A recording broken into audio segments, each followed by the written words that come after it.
Nice to see a full house.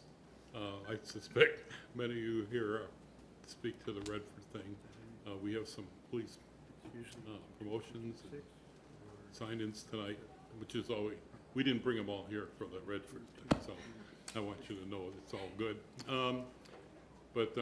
I love when we have time to swear in officers, and it speaks well for our community. We've been doing nicely in that arena. Oh yeah, I gotta start the meeting though. Yeah, okay. So everyone, welcome, please. Call the meeting to order for Thursday, November 3rd, 7 p.m., maybe 7:01. Call the meeting to order. Christie, call the roll, please. Trustee Husani? Here. Trustee Gutierrez? Here. Trustee Porter? Here. Trustee Bancole? Here. Trustee Prigi? Here. And Trustee Kemper is out tonight. Very good. Please join me in the pledge of allegiance. Pledge allegiance to the flag of the United States of America and to the republic for which it stands, one nation, under God, indivisible, with liberty and justice for all. Thank you. A motion to accept the agenda? So moved. Second. We have motion and a second. Hearing no changes. Christie, call the roll. So I would like to remove 8A5. Say that again. 8A5. 8A5. Thank you, Madam. And I'd like to remove 8A9. 85, 89. Remove from the consent agenda. And, okey-doke. Very good. Take the roll. Chrissy, take the roll. Trustee Gutierrez? Yes. Trustee Porter? Yes. Trustee Bancole? Yes. Trustee Prigi? Yes. And Trustee Husani. Yes. Thank you. Presentations. Police Department.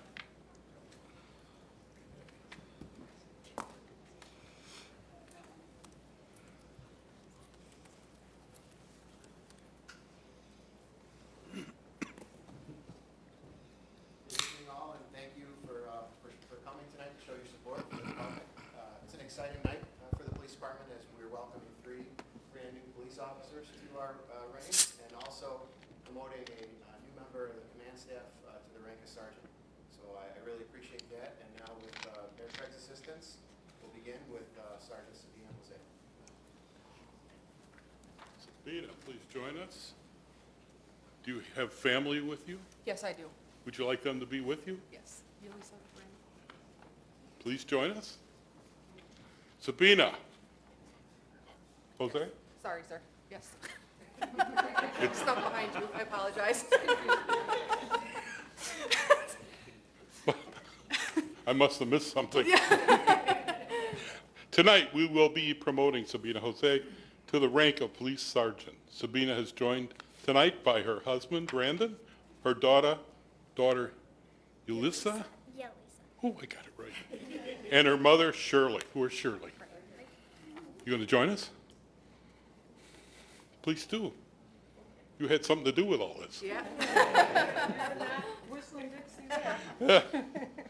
She's been with the department for nearly 15 years. She was hired in December 2007 as a desk officer before being hired as a police officer in November of 2009.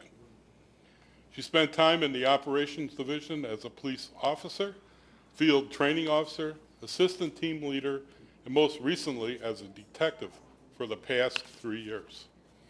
Sabina currently serves as a member of the DuPage County Metropolitan Emergency Response and Investigative Team, Merit, where she serves as an investigator on Major Crimes Unit and the Public Integrity Team. She's a recipient of a life-saving award for using Narcan spray on an individual who was suffering from an overdose in 2017. A commendation for her actions that helped to assist in the rescue of 5 people that were trapped in a building fire in 2012.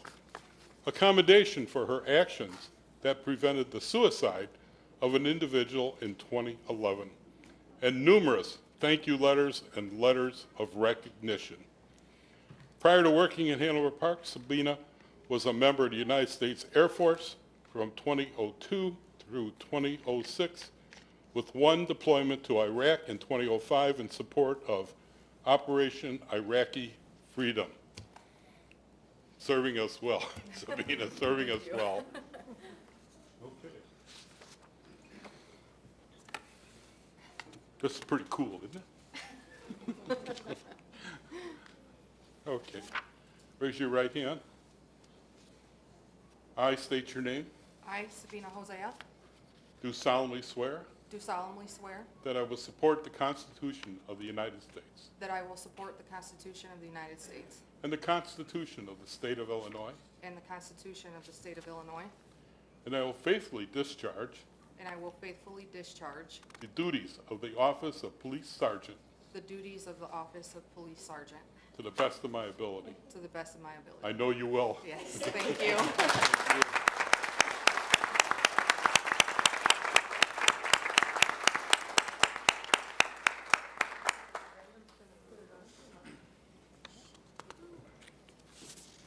There we go.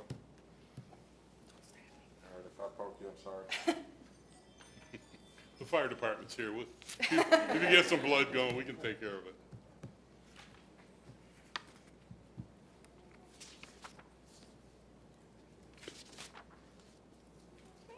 Okay.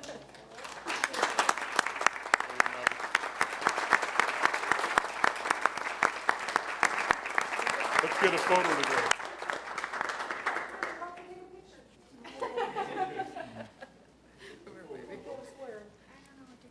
Anywhere. Pull over. You can stand by Chief, come on. Don't forget the microphone. Oh, microphone.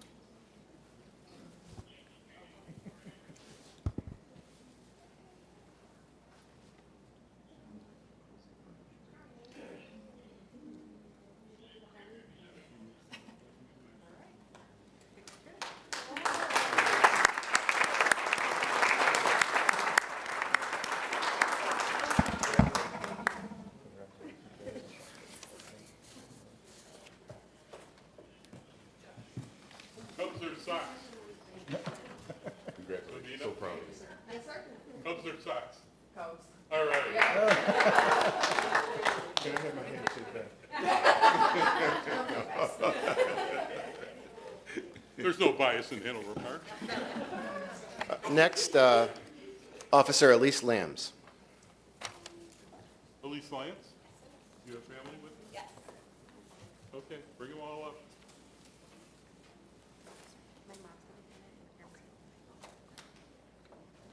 Very good.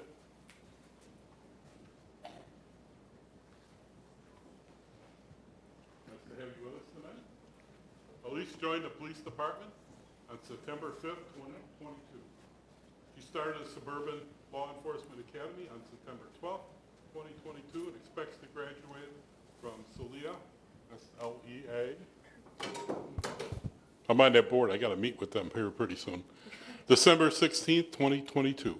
Elise most recently worked for the Will County Court Services Department as an adult probation officer. Elise holds a bachelor's degree in sociology from North Central College. Elise, well done. Well done. Glad to have you with us. Thank you, sir. You ready for this? Yes, sir. Raise your right hand. Am I ready? I don't know. Okay. I state your name. I, Elise Lambs, Do solemnly swear do solemnly swear that I will support the Constitution of the United States that I will support the Constitution of the United States and the Constitution of the State of Illinois, and the Constitution of the State of Illinois, and I will faithfully discharge and I will faithfully discharge the duties of the office of police officer the duties of the officer of police officer to the best of my ability. to the best of my ability. Congratulations. Thank you, sir.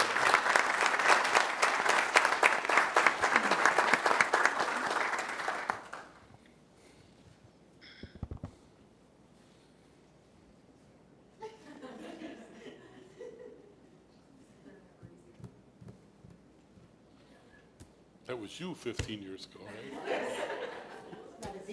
Good luck.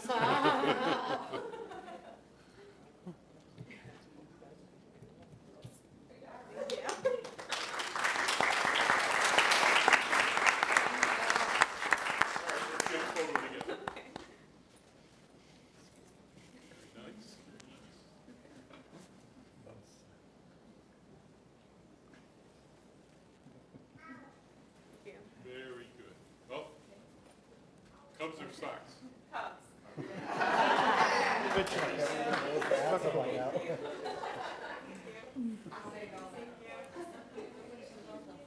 Congratulations, welcome. Yeah, congratulations. Thank you. Yes. Next up, Officer Michael O'Gara. Michael, you have family with you? Yes, sir. Yeah, okay. Oh, you're going to be working a long time.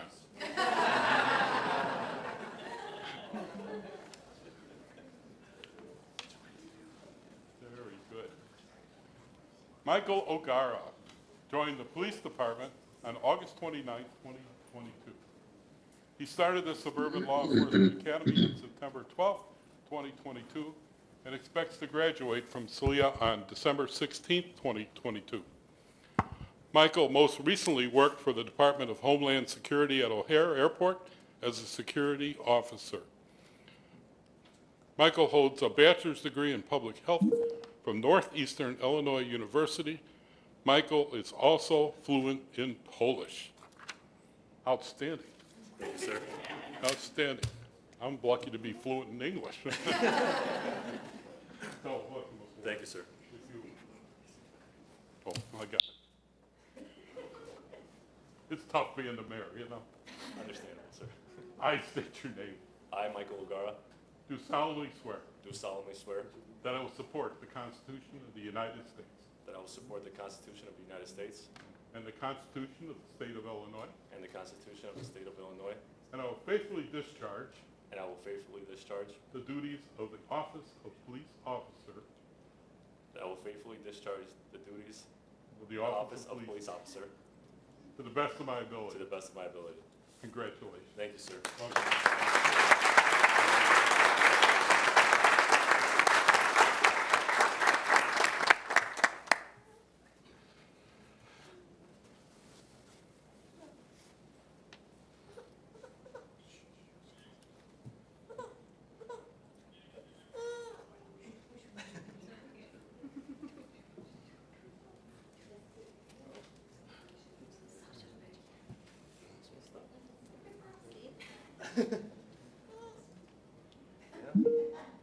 We probably didn't pay for it.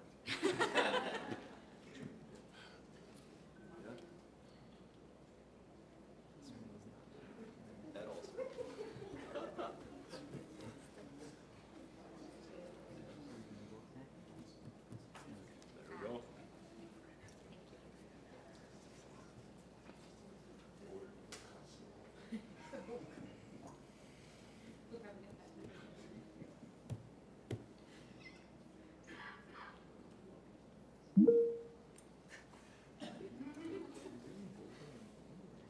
He's going to hold the record for the longest been on.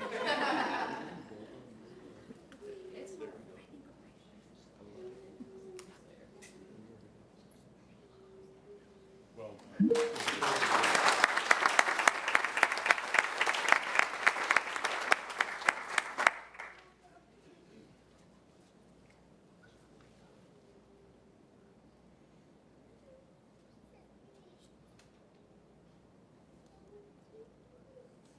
Very good. Subject side.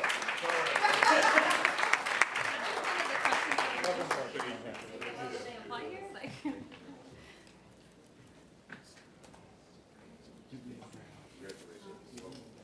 Last one? And Officer Nirali Patel.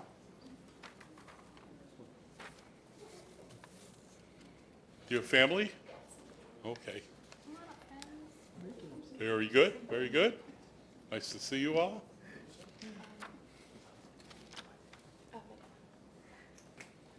We're putting O'Reilly to work tonight. Congratulations. Thank you, sir. Yes. Nareli Patel joined the police department on August 31st, 2021, as a records clerk and worked there until August 22nd, 2022, when she was hired as a police officer.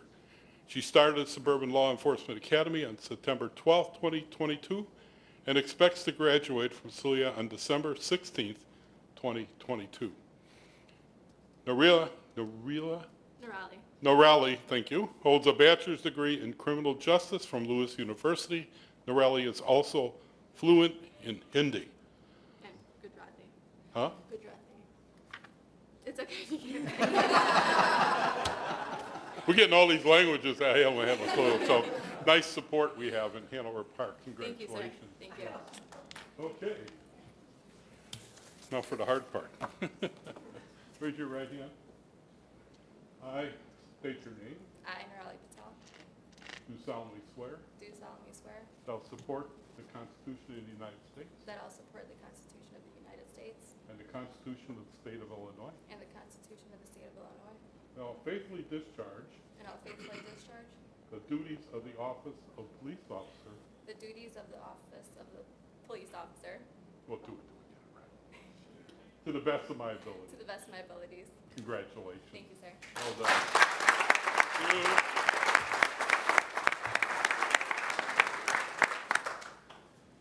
Okay.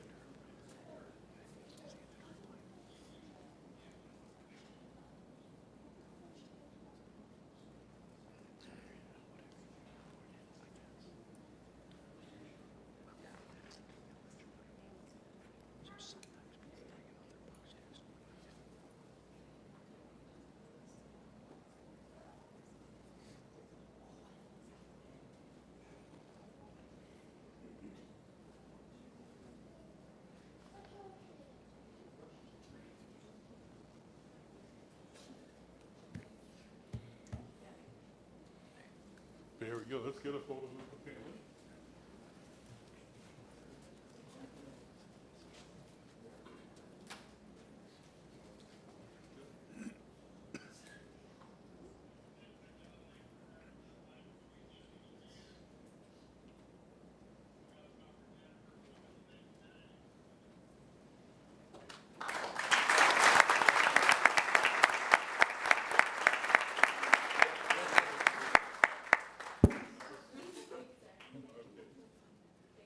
Comes their socks.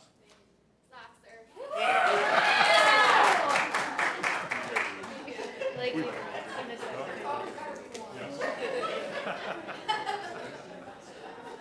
So with all the swearing-ins, come to the front. We'll get a photo together. All our new swear-ins.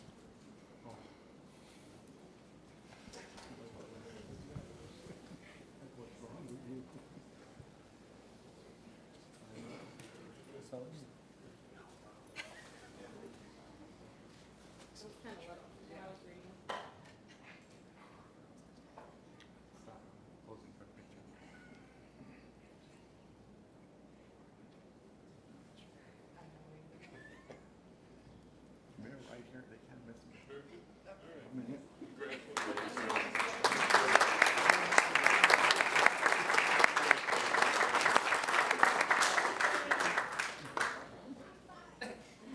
proclamation. Come back. Where do you want proclamation? Harvey. Do you want proclamations over here? Do you want the proclamations there or here? Oh, here. Just, whenever I swear in new officers, I like to make a statement or two. And that statement is, we believe in training, we believe in professional skills, we believe in taking care of one another. I expect every one of our officers to go home to their families at the end of the shift. It's a tough job. This board supports the training, education, and skills. And so I'm really pleased when we swear in, and Sabina, you know, you've been around a while. I'm very proud of that. And the other officers standing in the back need to be reminded that we care for them. We expect a safe community, a family-oriented community, and we're providing for that today. So thank you all very much.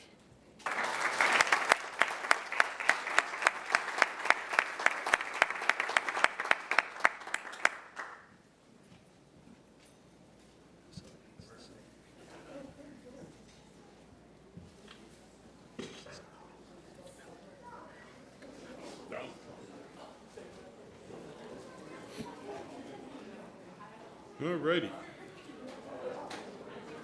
Give him a minute.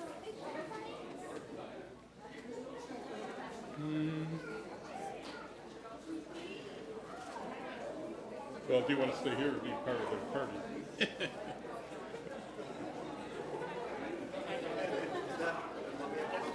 I think they are. All the Redford people are here? I thought most of them were Redford. Cool. Oh, nice. Nice.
All right.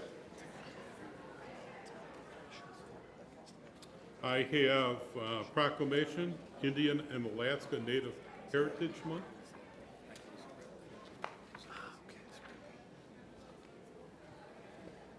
Whereas November is Native American Heritage Month, and it's commonly referred to as American Indian and Alaska Native Heritage Month. And whereas much of Hanover Park's honor, strength, and stature can be attributed to the diversity of cultures and traditions that are celebrated by the residents of this great village. And whereas Native Americans have played significant roles in the history of the nation's economic culture, spiritual, and political development, while working tirelessly to maintain and promote the culture and history.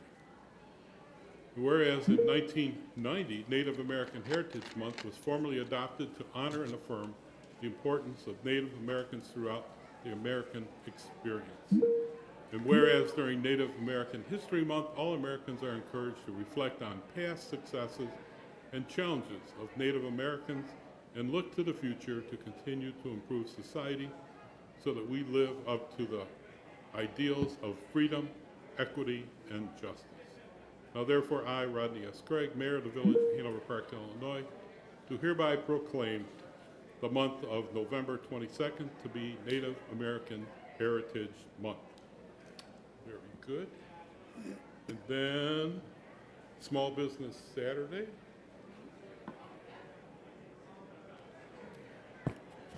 Thank you. Whereas the Village of Hanover Park celebrates our local small businesses and contributions they make to our local economy by creating jobs, supporting events, sport teams, and charities to strengthen and preserve our neighborhoods. Whereas Illinois small businesses represent 96.6% of the businesses and 2.5 million jobs in Illinois and are the backbone of our economy, generate 60 to 80% of all new jobs annually. And whereas the first ever Small Business Saturday took place in 2010 and is celebrated each year in the U.S. on the Saturday after Thanksgiving, making the unofficial start of the holiday shopping season. And whereas since 2012, every state in the Union has endorsed the Saturday after Thanksgiving as Small Business Saturday, and the Village of Hanover Park's Economic Development Committee and the Village's Department of Community and Economic Development have championed Small Business Saturday.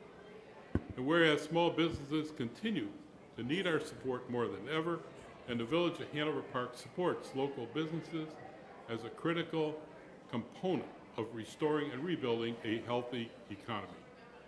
Now therefore I, Rodney S. Gregg, President of the Village of Hanover Park, do hereby proclaim November 26, 2022 as Small Business Saturday. Thank you. Very good. Number of things are going on, so I made myself a few notes. Town hall session comes before me, right? Okay, town hall. Do you want to hold it until Um, the agenda item? We have two presentations. Would you like to speak during the agenda item? That would probably be more appropriate, I would think. Yeah. We'll let you speak during the agenda item, since they're both on Redford Lane. Let's see, town hall, no one for town hall then. President's report. I have proclamations that I'll be reading one tomorrow night for the 100th year celebration of incorporation in Village of Roselle. I'll be there to do that. The Children's Advocacy Center group that's located in Hoffman Estates, which serves our community nicely, is losing space in Streamwood. Space they do provide for interviews and whatnot, and are seeking offices to provide healing services for victims of child abuse. And I'm sorry, Mayor. Pardon me? I'm having a hard time hearing you with the crowd back there. Oh, talk louder into the mic? I'll take care of it. Maybe we can, they're having a good time out there. Should I reread that? Yeah, Reread that last one, please. I'll read the last one.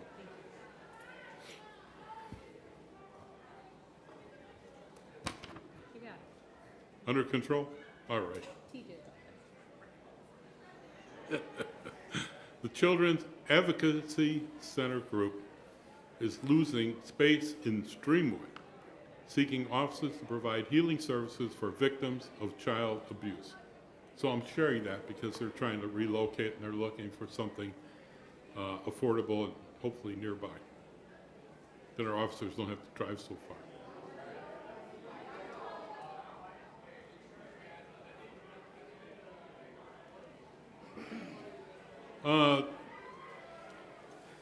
I would like to encourage all residents to get out and do their civic duty and vote. Elections are coming up soon, and I would encourage everyone to do that. Our next meeting will be chaired by Trustee Kemper. Trustee Porter and I will be in Kansas City attending the National League of Cities. Concerning issues of transportation, as if that's a secret. It's all I've been doing lately. And I'll let Herb speak to his initiatives when they come around to him. And November 11th is Veterans Day. And I'll be reading a proclamation that evening celebrating all our veterans. And I made a couple copies here. Oh, I forgot to get them out of the copy machine. So, do you want me to read the Veterans Proclamation, or should I just wait till, does anybody? Huh? Wait till Veterans Day. I'll wait till Veterans Day. I'll read it that evening. I hope you're all there. I had a copy of this for everybody where we name our veterans that work for the Village of Hanover Park. So I'll just hand it up and down. You can take a look.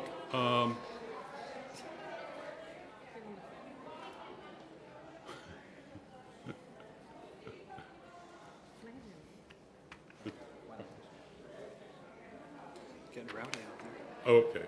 So the next thing on the agenda, what I do with my agenda? Boy, nobody knows how to handle a crowd than the chief. We're going to move into executive session, section 2C6, setting a price for the sale of property owned by the Village of Hanover Park. With that, we will be returning. Oh, I do need a motion. So moved. We have a motion and a second. All in favor, say aye. Aye. We can do a roll call even though there's no money attached. Trustee Porter? Yes. Trustee Bancole? Yes. Trustee Krigi? Yes. Trustee Husani? Yes. And Trustee Gutierrez? Yes. We're going to move to exec session at 7:30, Okay, and we will be returning back momentarily. quickly. In there.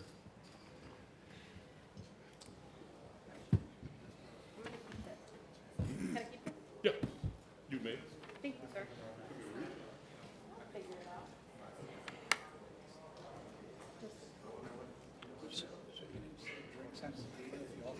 Put a cake downstairs. Yeah, I know.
quiet on the western front. Okay. Did this come your way? No. Only went that way? Okay.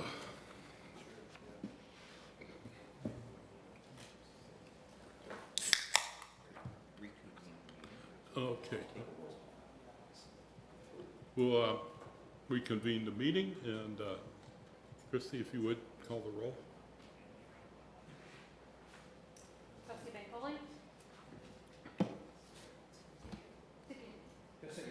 Here. Trustee Fruity? Here. Trustee Gisani? Here. Trustee Gutierrez? Here. And Trustee Porter? Here. Time is now 7:49. There you have a quorum. Very good. I went through my president's report, executive session. Move to approve by omnibus vote items on the consent agenda. So moved. Second. We have a motion and a second. So those are items 8A1 through 8A4 and 8A6 through 8A8. Eight. 7. Oh, 8, right, 8. All right. 8. With that, 8A5, move to approve a resolution estimating special No, services. you need to take a vote on the. Oh, yes, okay. Christie, call the roll. Trustee Fruity? Yes. Trustee Gisani? Yes. Trustee Gutierrez? Yes. Trustee Porter? Yes. Trustee Bancole? Yes. Very good. 8A5, move to approve a resolution estimating the special service area tax levies for 2022 in compliance with the special service area taxation law.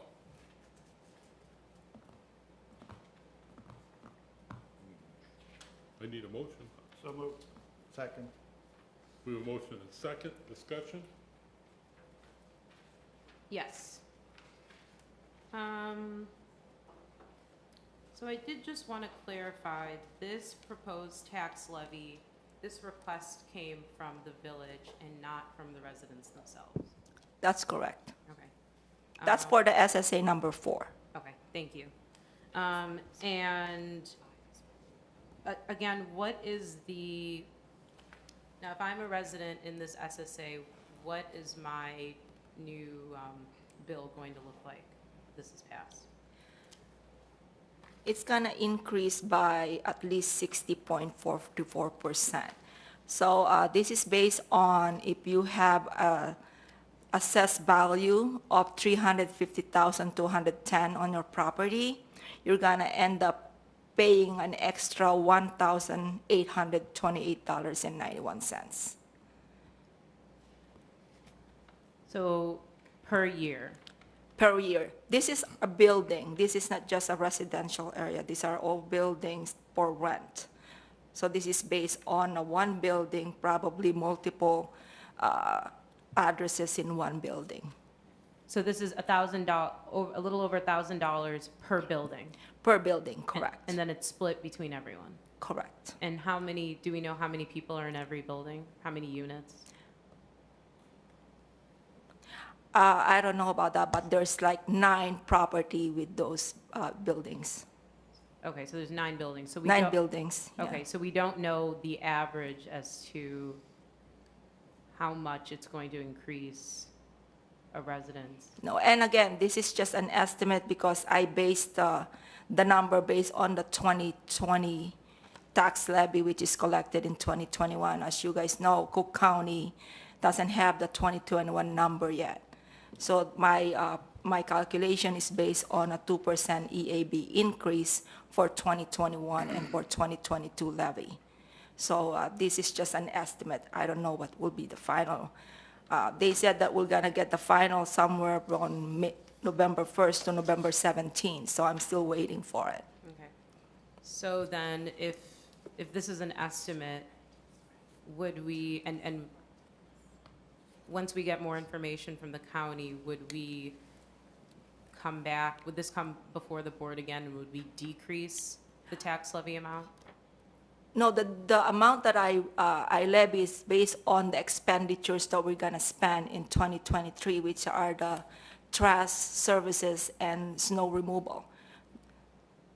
So we levy dollars, not percentage. I understand, but Remy just stated that this is an estimate, so we don't know. Right, the estimates, the levy will stay as it is, like the $33,000 that I'm requesting, but the projection of the increase from its property will change. It depends on what will be the final 2021 levy for Cook County. Okay. How it's spread out through all of Cook County. Yeah, thank you, I understand that. I guess I am trying to figure out how much how much of more of a burden is going to be on each resident. So we don't even have a general sense as to how many people will be in the building? Is it units? Is it 5? Is it 30 units? I am just trying to get a ballpark Yeah, they're rental units. as to how this will impact our residents. There's 12 units per building. 12 units per building. So if we just do, There's also some building that is low in equalized assessed value, so their increase will be like just $579. So it depends on what size of building that they have. okay. Yeah, I'm just doing the math quickly. So we estimate that each resident will pay an additional maybe $84, $85 a year due to this proposed tax levy increase. Correct. Okay, thank you. We're trying to cover our costs, correct?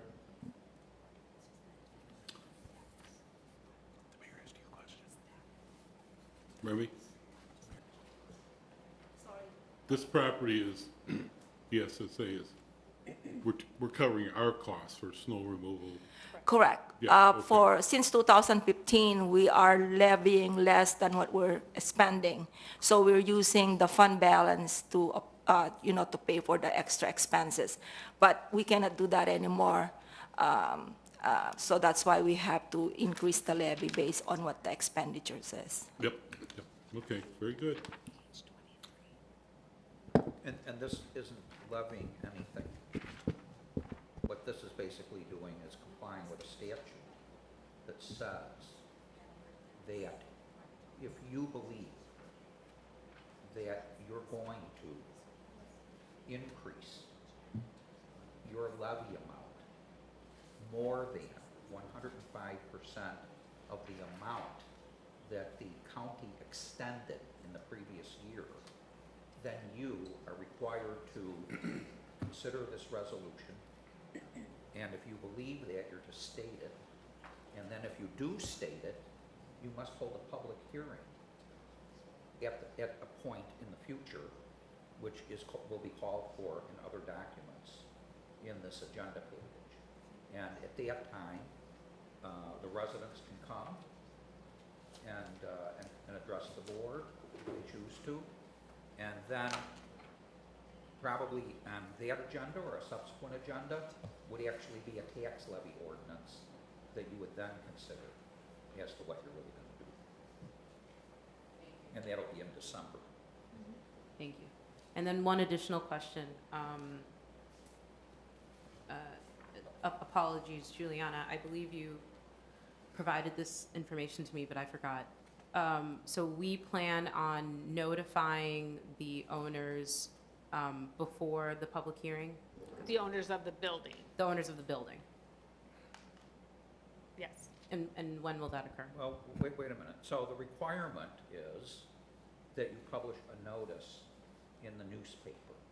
There is no requirement that people get actual notice of it. So when you say we're going to give actual notice to the owners, that's a real technical term. Owners are the people who own the buildings according to the recorder's office in the county. So you'd have to look up every piece of property and determine who the actual owner is.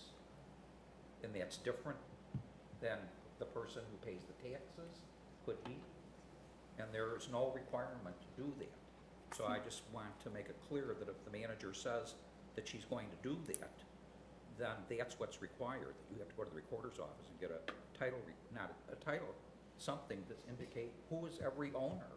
And then you have the burden of sending them some sort of a notice. There's no requirement like that in the law, and May I it's a say burden, something? something to do, and I'd be interesting to see how Excuse you me. intend to do that. So last time, we've been here before. So last time, I believe that we were concerned that the renters would not know. And I believe we sent out a letter to the renters of certain SSAs. So the last, for Tanglewood last Yeah. year, we, the board asked and we put the electronic sign in the neighborhood so that people in that area would know that there was a public hearing. And we're going to do that again. The president has requested that.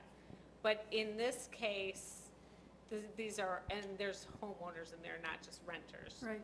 But in this case, the building, as Attorney Paul said, is ownership, and then there's mostly renters, there are rental apartments in that area. So the renters coming really, they just pay the rent that whether this amount is passed on to the renters, that's the ownership's. So I guess we can reach out, I don't know, I guess when I said we could let them know, we know who the property managers are and the contacts we have there. I don't know necessarily who from the recorder's office actually owns the buildings and pays the tax bill. Do we know if the HOAs are going to be letting them know at all? Is there an HOA in those buildings? It's not an HOA.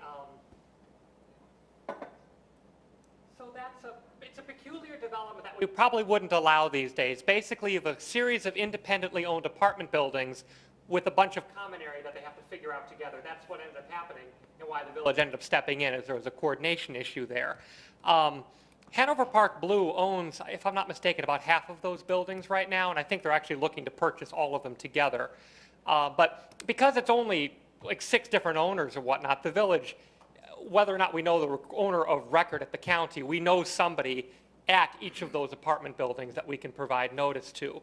The thing about apartments is that, generally speaking, the rents there are set by market rates. It's not like an HOA where the fees get inherently passed through. So if the quality of the apartment doesn't change and the tax levy goes up, it's not like all that money gets passed on to the renters. Typically, it's the market forces of rent that determine what the renters have to pay for.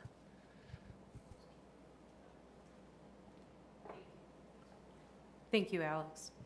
So just to clarify, we will notify all the owners? So we can let the main contact that we have at each of the buildings know that there's a public hearing, so they can relay that however they wish to the others. But it was not intended by my comments to go to the recorder's office and determine everybody who has an ownership interest in these buildings to give them notice. Correct, and that's not what I meant either. Okay. That's, All right. the Well, main contact would be sufficient. Okay. In a lot of cases, it might just be a property manager. Sounds good. And Thank- we're happy to do that. Okay, thank you. And I wanted to wait till this meeting was over before we did that. So now that if this goes forward, the public hearing is set, then we'll have that detail to pass on to them. Understandable, thank you.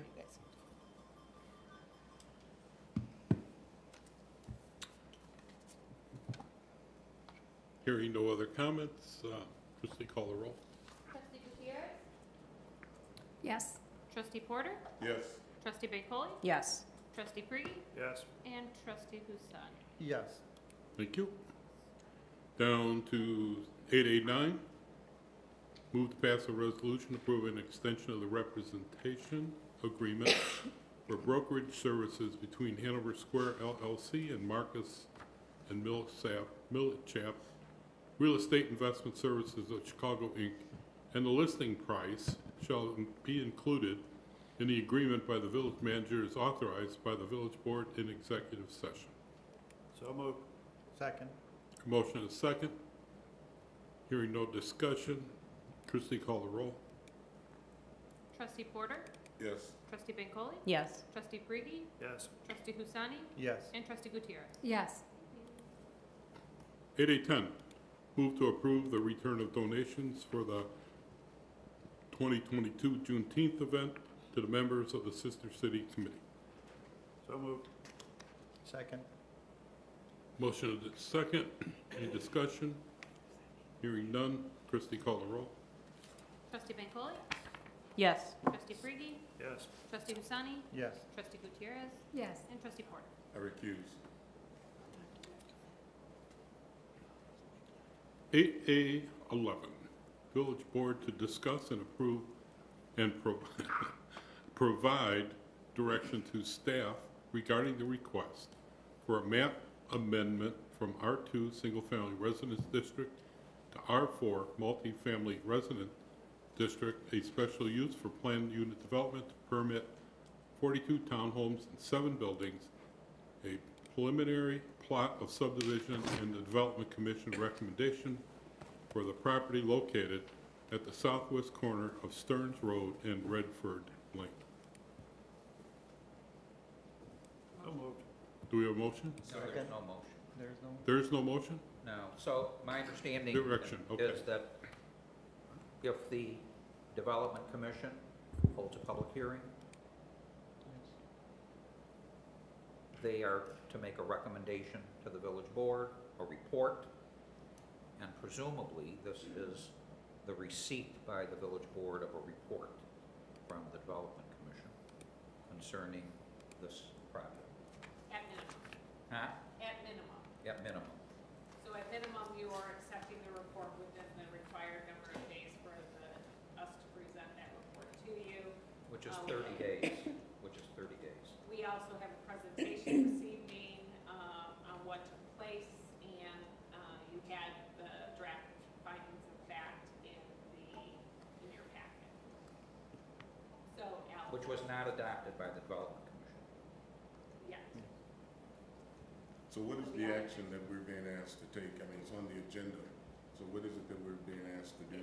It'll be part of the presentation at the end. We'll have different options. We were unclear what direction the board would like to take this project, so we figured we'd start with some discussion, and then if you gave us further direction, to be able to give you either an ordinance or some other things. We'll come to that at the end. So Jed encouraged me to speak quickly, and I am not taking his advice. I've been told I speak too quickly anyway, so do give me bad looks if I am. So this is proposed by the same developer who brought us the One Wise Road development that I think most of you saw about a year or two ago, give or take. This is at the southwest corner of Stearns Lane and Stearns Road and Redford Lane. This is in the central portion to the west, very western edge of the village. It went twice to the Development Commission as a concept plan. For the concept plan, it's just for feedback. It's not a formal action. The developer took that feedback, incorporated it into the plan, and there were 2 meeting dates. There was a public hearing, and the public hearing was then continued, and the commission voted not to recommend approval to the board. It's for 42 townhomes there. It's about a 6.19 acre site. For a bit of clarification, it's a single parcel plus this little strip on the edge. If you look at the plat in the packet, you'll find that the primary parcel is slightly smaller, but if you include this little strip on the edge, it does come out to 6.19. It's R4 to the east. It's R4 PUD as a single-family home subdivision there. R2 to the south, and then there are townhomes surrounding it in Bartlett. There are these 4-unit townhomes, relatively dense there to the west, and then townhomes to the northeast as well. There are about 0.72 acres of wetlands on the site. Those are protected federally and at the county level via the county's wetlands preservation ordinance. And then it will include about 3.5 acres of green space. The surrounding developments you can see are a variety of different things. Snout townhomes, as we like to call them, in Bartlett, single family in Hanover Park to the south and then to the east. The proposed development there that just pulls out the green space elements of it. Like I said, it's 42 townhomes. There are 7 2-story buildings with 6 units in each building. That's what the special use is for. Our code allows 4 by right in the R4 district. Any more requires a special use. The townhomes will front Redford Lane to provide a nice street wall there. It will not front Stearns, though, for both privacy and safety issues. People don't really want their front doors off of a major road. There's shared parking. There are motor courts where the back garages will come up. 168 parking spaces. That's 4 per unit, 2 inside, and then 2 shared on the outside. Density is about 7 units per acre. R4 allows about 12 units per acre, just for context. And then there's a 30.5 setback along Redford, so it's a larger setback than the houses which are currently there. The PUD there allowed for a 25-foot setback. So the site plan, because it's a PUD, there are many shared amenities and many things like that. There's a gazebo and a common deck overlooking the wetlands and landscape courtyards, pedestrian lights, all that kind of stuff.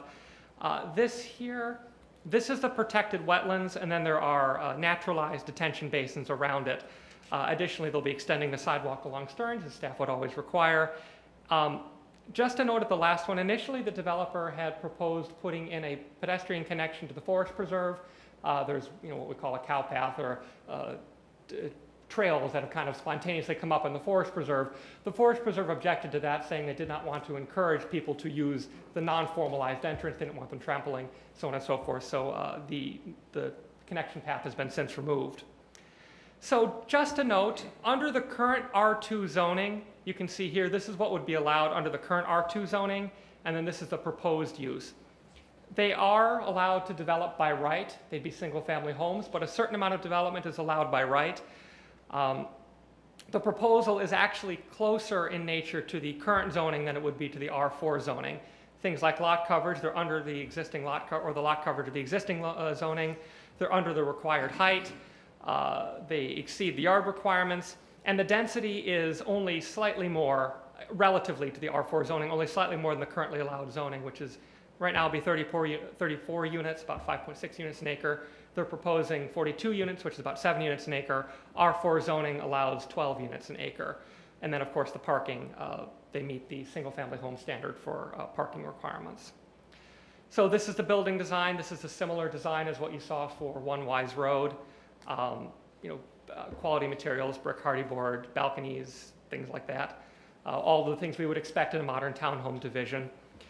They've also, modern townhome subdivision. They've also done a fairly significant amount of landscaping. You can see the courtyard here. There's landscaping around the gazebo. There's landscaping around the buildings, and so on and so forth. At the public hearing, both of them, there were 5 primary concerns which have been brought up. There's the trees along the edges of the property. A lot of people in the area have come used to the fact that there is significant landscaping in the area. There were concerns about flooding and stormwater, concerns about the wetlands and the animal habitat in the area, and then traffic flow and speeding concerns along Redford Lane. So in terms of the lack of plant buffer, we found that to the south. Sorry, Alex, could you just go back to that slide? Oh, yeah, of course. I can speak to some of these things before I go on. In terms of the loss of existing trees and the likes, to the south, it was determined that all of those plants are outside of the project, so the buffering to the south within Hanover Park will not be affected. There will be some effect to the buffering to the west. Some of that is low-quality plants that will be removed and replaced with high-quality plants that will be part of the naturalized detention and the preserved wetlands. And for the areas to the north that are up against the townhomes, the developers proposed a fairly significant landscape buffer there to ensure that there's significant screening between the two of them. In terms of flooding and stormwater, the village does have a stormwater ordinance that matches DuPage County stormwater ordinance. This was recently updated. I think it was 2 years ago, give or take, 2 or 3 years ago. So we do have a stormwater ordinance that ensures that any development will make sure that a project will either meet or exceed the current stormwater conditions. Most of the time it exceeds it because most sites, if they're undeveloped, don't have stormwater infrastructure in place. All existing wetlands will be preserved, and there's a 50-foot buffer that's required around it. That's required by the county. And the applicant has done a pre-application meeting with the county, along, of course, with significant work with John, so on and so forth. The county and the Army Corps of Engineers also have jurisdiction over wetlands. They've reviewed the delineations and so on and so forth. So if you look here, in terms of proposed wetlands and animal habitat, this here is low-quality vegetation. It's stuff which is, it's green, but not of any ecological significance. Typically invasive species or non-habitat style grasses and things like that. What you're seeing on the other side is, this is all of the stuff which will be ecologically significant should the proposal go through, along with the landscape buffer up there. All of our detention ponds now are required to have native plantings and things like that for, it provides some habitat, but the primary focus is for water quality. Anyway, in addition, they proposed restriping Redford Lane as a way of helping with some of the traffic concerns.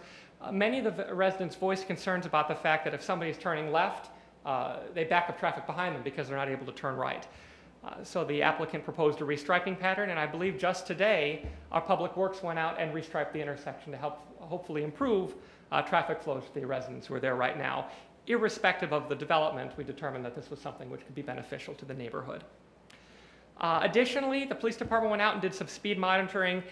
We got a lot of numbers here, but basically they determined that the results that they've seen here are similar to what they see everywhere else in the village. They did some additional, done some additional monitoring, and they found it to be consistent with what they find in the rest of the village.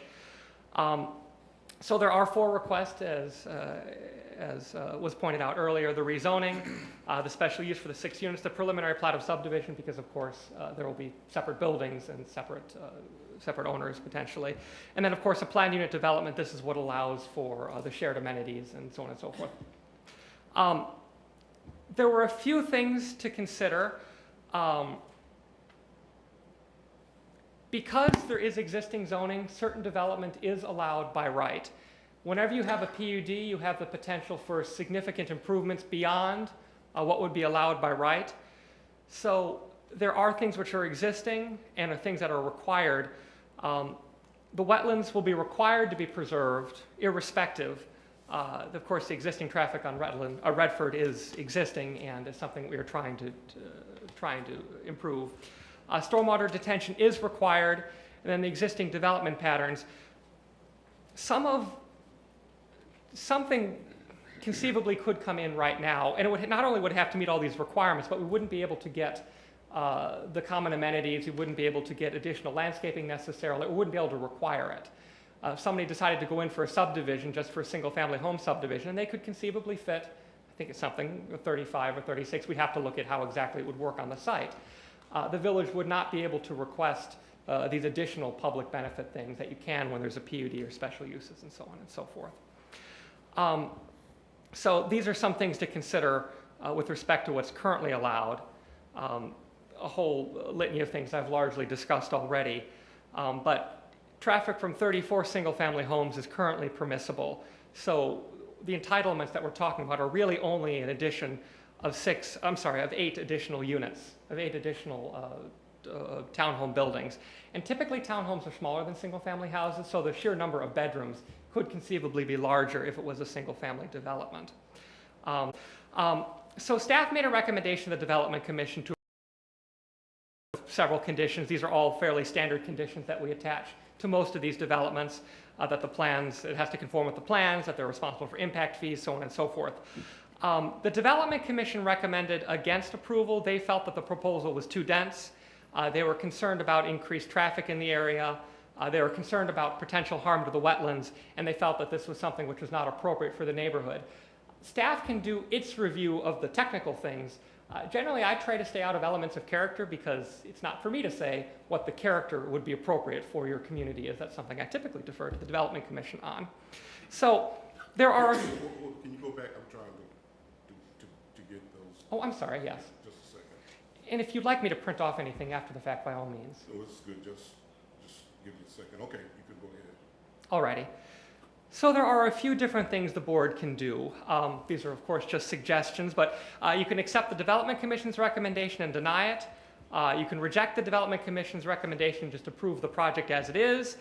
You can accept or modify staff's recommendation. Staff's recommendation was not just a blanket approval. It had conditions, so on and so forth. Or you could remand it back to the Development Commission with directions for further discussion. Of course, you have myriad other options too, but these are the 4 which seem to provide some containment to the discussion. After the board grants us direction, then we will either draft an ordinance for approval or various other things which you may direct for us to do. Just so you know, the applicant and his builder are here, along with a member of the public and a member of the Development Commission. Okay. let me jump in. Thank you, Alex. Harvey, Just a thing. you may have a seat. When Mr. Swanson came to the village, I happened to have a conversation with him. He was interested in this property. Preceding that conversation, I had been approached by a developer who wanted to put in a crematorium in that site, and I thought that was, don't even take another step. I mean, that, who wants a crematorium in their backyard? Then I had a strip mall individual come forward, and there's no way I want to put a strip mall in the middle of a family area. And so both of those, I told him, just don't even consider. And Mr. Swanson came forward, and he has developed a relationship with the village building on One Wise World, where there were a couple of pop-up events. They took care of them right away, and they seem to be a responsible developer. I like the idea of the townhomes. I think it builds on the character of that development. It helps our EAV, which helps us keep our tax base low. The taxes being paid in that property owned by the Catholic, what is it, the Catholic Archdiocese of Chicago. So we get nothing. And so the development of that would certainly be a nice increment for the community. It looks like our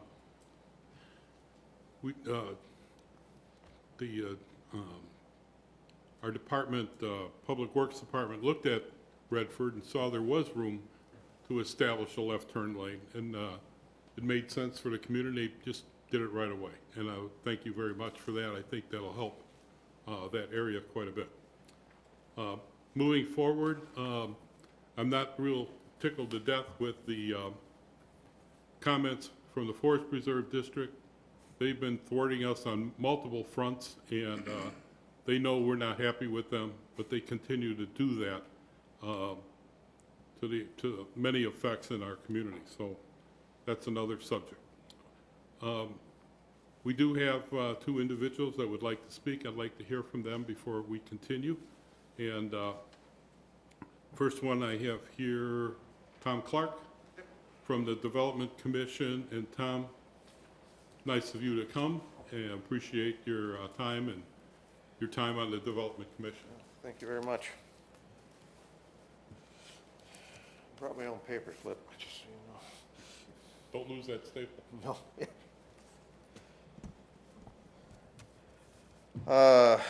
Thank you for having me. I'm gonna have to do this a little bit different because I am a member of the commission. So, my name is Tom Clark, and my address is written down for the clerk's record. I am a resident of this village and a member of the Development Commission. And tonight I'll be referencing the commission's business, specifically its September and October meetings. It should be known, however, that I speak strictly for myself and haven't had the privilege of participating at these aforementioned meetings.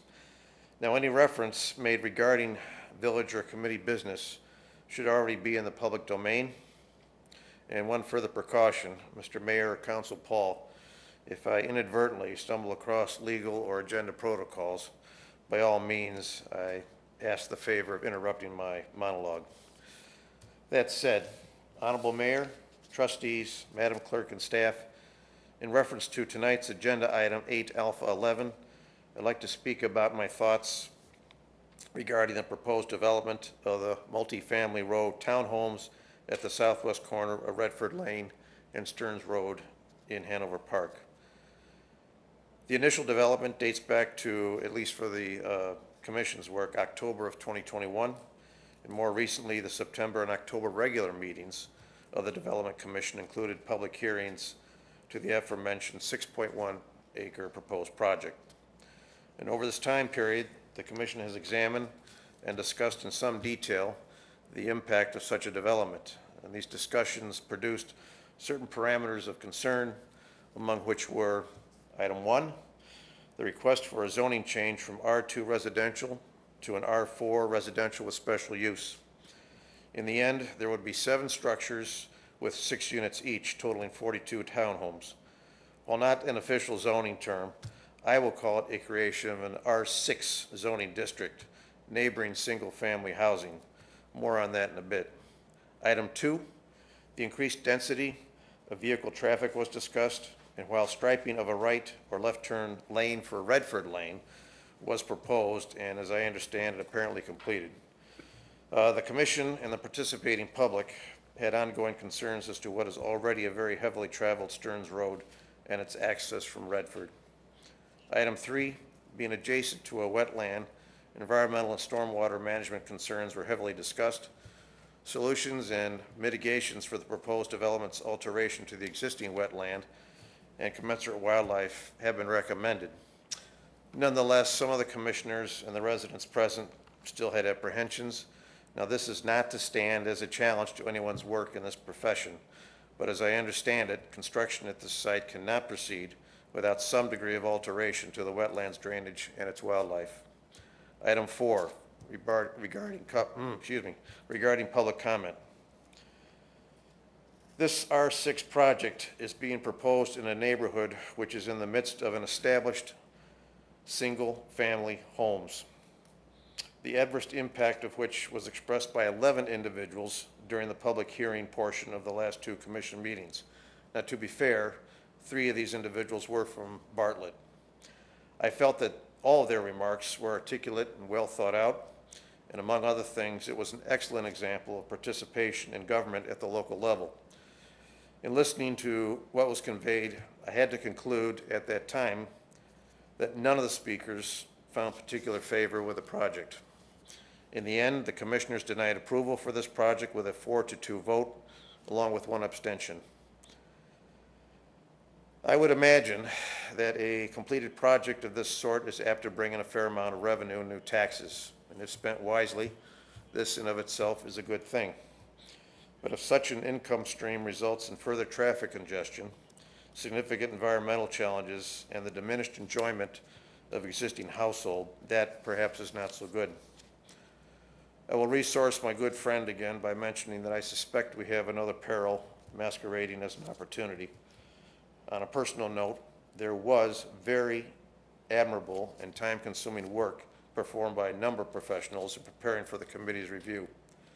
But their efforts should certainly be recognized. But their plan, regrettably, is just not a good match for the surrounding community as the design stands today. I cannot endorse further village pursuit of this project. I'll finish up here by simply saying that it is my sincere hope that upon its review and discussion, the village trustees will agree with the Development Commission's consensus. And this then concludes my remarks, and I thank you all for your time and attention to this matter. Right at 5 minutes. Can I ask? Pardon? Right at 5 minutes, yes. Okay. Yeah, I'd like to ask you, at the public hearing, how many people showed up for the public hearing? I think more showed up than spoke. Okay. If I had to guess, and there are others in the room that may or may not attest to this, but I'd say we were good for 10 or 12? I would say 12 to 15 per meeting. Okay. And they may have, and in all fairness, they may have been the same people at both meetings. I didn't. One of the things that, the comments that has come back to me from residents in the area who have been phoning me about this issue is the method and manner with which the notice for the public hearing went out. I lived on Curtis in that area before, so I'm aware of the congestion and the traffic, the egress and from Stairway and Redford, which are really the only 2 ins and outs into that whole community, and the problems that proposes now with basically single-family homes. And I know the residents were really concerned that putting in, to your point about density, that putting in that type of development there would really add to the traffic and the density of residents getting out of that enclosed community, accessing either County Farm to the west or Stearns Road to the north. Right. And getting out of that.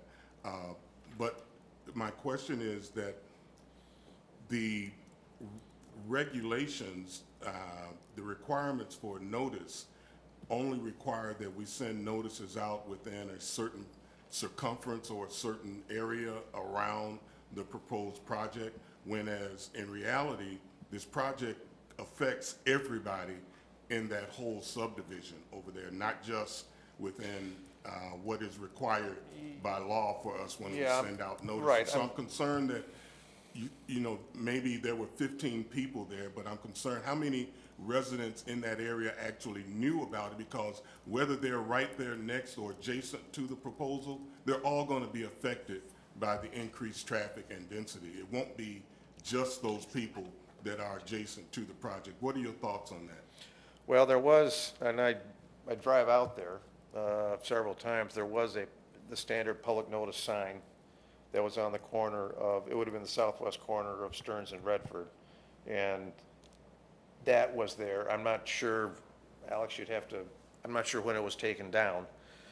And to be honest with you, one time I did go out there, the sign had been knocked down, I think by the mowers, because I guess that property has to get mowed and that type of thing. But in looking at the neighborhood, if you look at just driving around there and look at the aerial maps, you do, you know, on paper, you do have an R4, what's on paper, an R4 subdivision to the east side of Redford. But those are all single-family homes, and they're established. And if you drive to the southwest and to the south, and this is all in Hanover Park, they're single-family homes. And what's being proposed here is implanting I shouldn't use the word R6, but I'm going to, an R6 type of development. And it's what I understand from the people that were talking at the last two meetings, they didn't want something of this density and size, this type of, now again, I don't want to get into the legal rights and what, you know, the developer can and cannot do, but I came away with it was just a mismatch of the existing neighborhood versus what's being proposed. And you're right, I mean, and you live there, I don't, but the single family, you know, from the Redford heading, I'll just say in the general southwest direction, those are all single-family houses. Okay. Thanks, Tom. Mr. Thank you. Patrick Sheehan? I guess you're the representative of the Bartlett community? I guess so. And I don't have near as eloquent of remarks prepared as he did, but I was going to end with this, but I think I should begin with this, that you made a comment about the Forest Reserve District. They are interested in the property. I have spoken to one of the commissioners, and she said if the land sale falls through, give her a call, and they'll order an appraisal. So I don't know if that has any bearing in it, but they are very interested in the property. And to whatever what else is said, it just doesn't fit. The project it keeps getting smaller and smaller. The wetland is probably, the maps look great, but that wetland and all the area around it is probably a third of the property. It just does not fit. Who was the commissioner you spoke to? Marcia Murphy. Thank you. And I don't, there's probably 12 things I can say. I didn't prepare very well, I guess, but it just keeps getting smaller. He's taken buildings down, he's moved buildings. There's gonna be probably 200 cars involved in the property, and I just say it again and I'll be done. It just does not fit.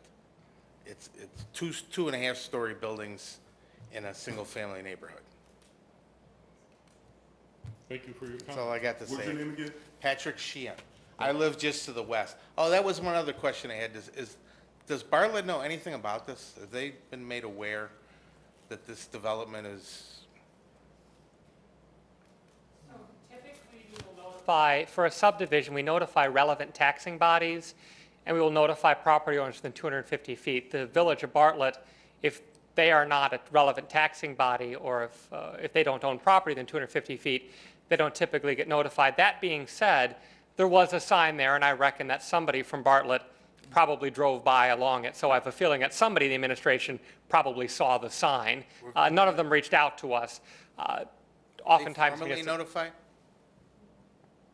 So Alex, is the answer that Bartlett was not notified? Not explicitly by staff, no.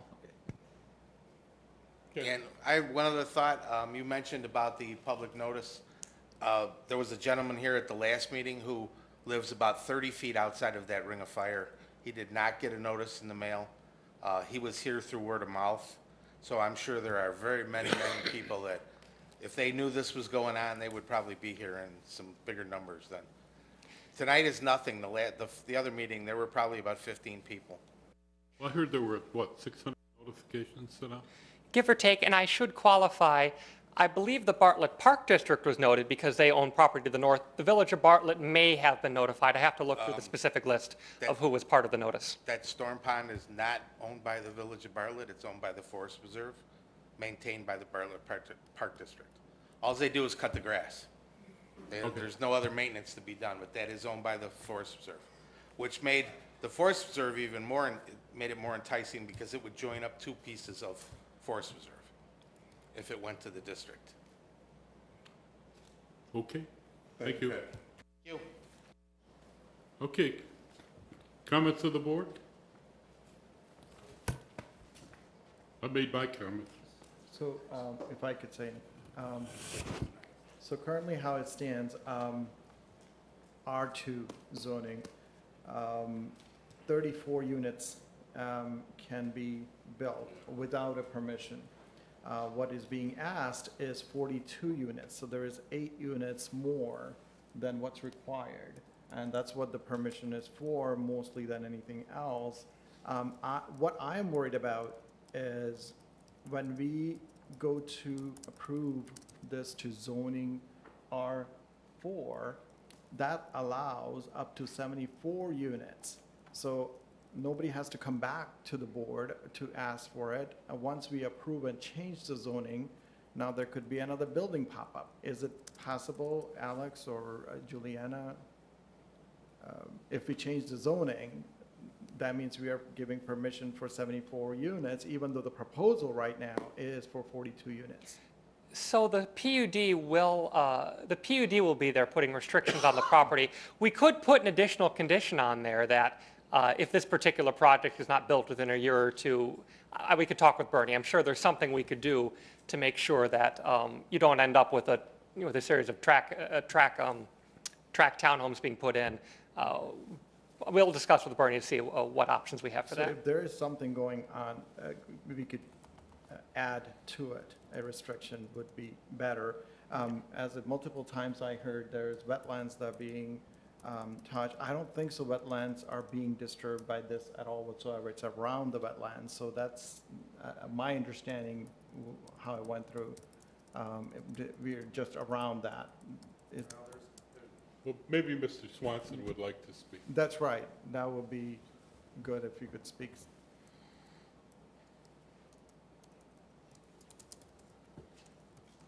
Good evening.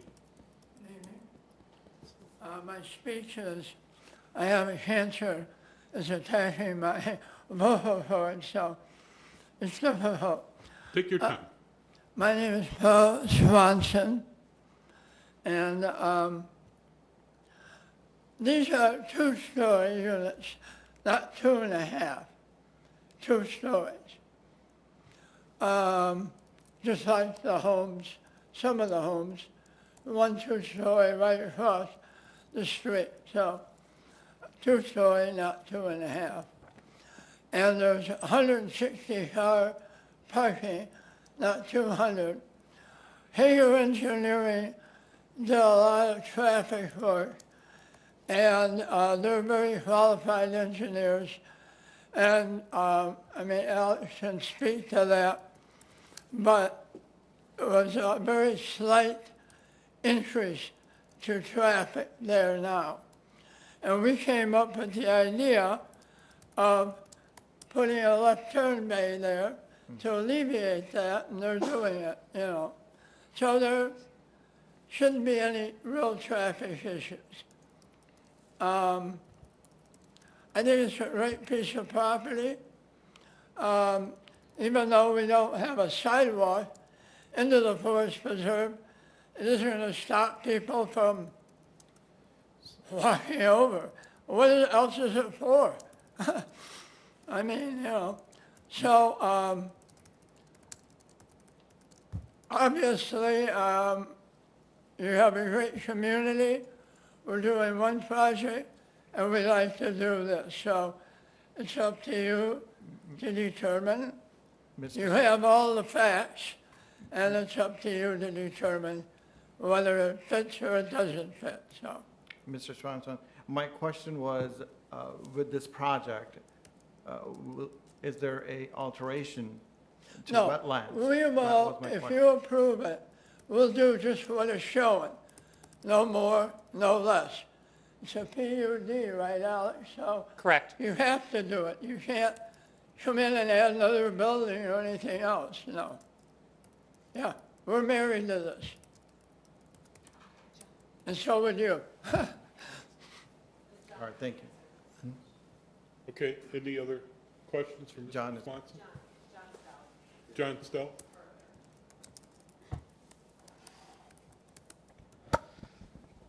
So the question is, are there going to be any impacts to the wetland as part of this? The plans, and the county ordinance requires a 50-foot buffer around the wetlands, which anytime you go inside that buffer, you have to mitigate any impacts. So there's a few encroachments to that 50-foot buffer, but currently showing there's no direct impacts to the wetland. They're not going to be disturbing any of the wetland itself. I know there was a concern from the residents about the trees, but what I understand is they're being replaced Yes. by higher quality. Right, that's right. We Great. went and added a lot of heavy material. And the other thing was something about animals or something, and they did an echo cat, and it said that there were no, what's the word I want, animals that are about to go extinct or whatever, they're on the property, so there wasn't, they did notice one thing, there was almost an extinct architect out on the property, and that was me, but otherwise, no other animals. So I think, John, you could answer the question. I think I didn't get a clear answer on that. Once we switch to zoning R4, then there could be additional buildings popping up that don't even need to come in front of the board.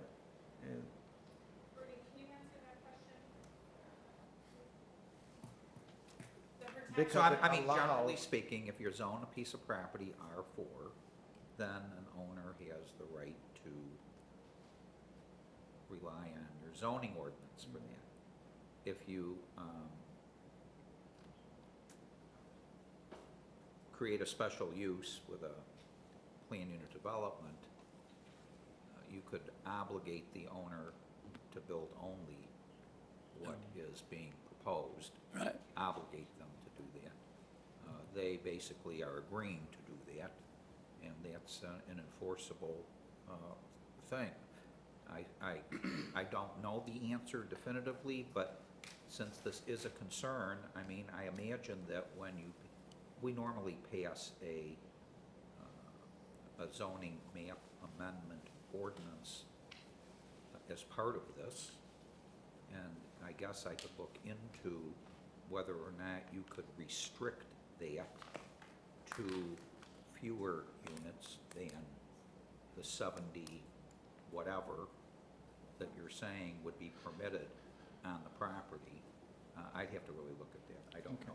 I've Mr. not been Swan- okay, approached thank- concerning any of Thank you. those things. Past practice, I believe, is that we have done the rezoning, the board has voted on the rezoning the same evening as they vote on the PUD. So it's not that you would do the rezoning first, and that there would be time for this change that would all happen as a package. Right. No, I'm thinking, it currently is going to go through as it is. I'm just saying down the line, 5 years later, they don't need to come back to Right, get if an he sells it to approval. someone else. I'm not talking about the current. I understand current is going to go through. One more question, Mr. Swanson, then I'll. Yeah. Why not 34 units what's allowed right now. Why you want, and I understand there's a profit element to it, 42 units, there's 8 units more, but you can go ahead and do 38 units right now. So, Yeah, well, you mentioned it's a profit. okay, It's a lot of money for the property and building costs and everything, yeah. Yeah. okay. All right, thank you. So your cost-benefit analysis drives you to the 42? Yeah, we had 48 on it, and I already took it, knocked out one building on that. Yeah. Well, you can see from a density standpoint, Yeah, it's not that much. Right? that's right, it's only 8 units, so you can back off a little bit as well, so it's gonna be within the zoning, and, you know, the residents won't get as much, you know, agitated as they are right now. Yeah. What do you mean by within the zone? What allows, within current zoning, R2, it's 34 So units. my understanding is that that is for single-family homes. There's a minimum lot size. It says for a units here, it single-family doesn't home. say single family. Yes, do you have a subdivision layout that's been looked at for single-family homes to make a determination? as So to no. How many single-family homes you can get on this property with the streets and with everything else that would be required? We have not paid somebody to come out and do Right. a, So I to do feel that. kind of That's, uncertain as to how Yeah. many single-family homes. Conceivably, you single could have family some townhome. creative arrangement that would allow for 34. There are all sorts of things. But that's a ballpark estimate. Shubra, I think, wants to say Is that a something in ways that I ballpark cannot. estimate, or is that what you're saying the maximum density would be allowed for under R2? That's the maximum density permitted by the code. Right, that's a big difference. Right.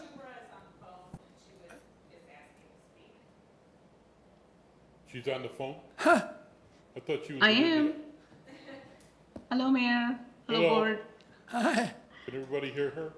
Yes. I've been watching the entire meeting, and yes, the 34 units is the density that would be permissible by the zoning code under the R2. But that's for single family. And what's proposed is R4, which is townhomes. Townhomes are not permissible under the R2 zoning. What has been done to the east of Redford, though, is that the zoning was changed to R4, and they had smaller lots developed. So unless there is something similar like that done to this property, what's proposed is townhomes which are not permissible under the R2. Oh, okay. We were comparing the development to what could be permissible in terms of density at this site. 34, maybe even 4-bedroom single-family homes, how much traffic that might generate versus the 42 2-bedroom townhomes. So that was the comparison that was being made.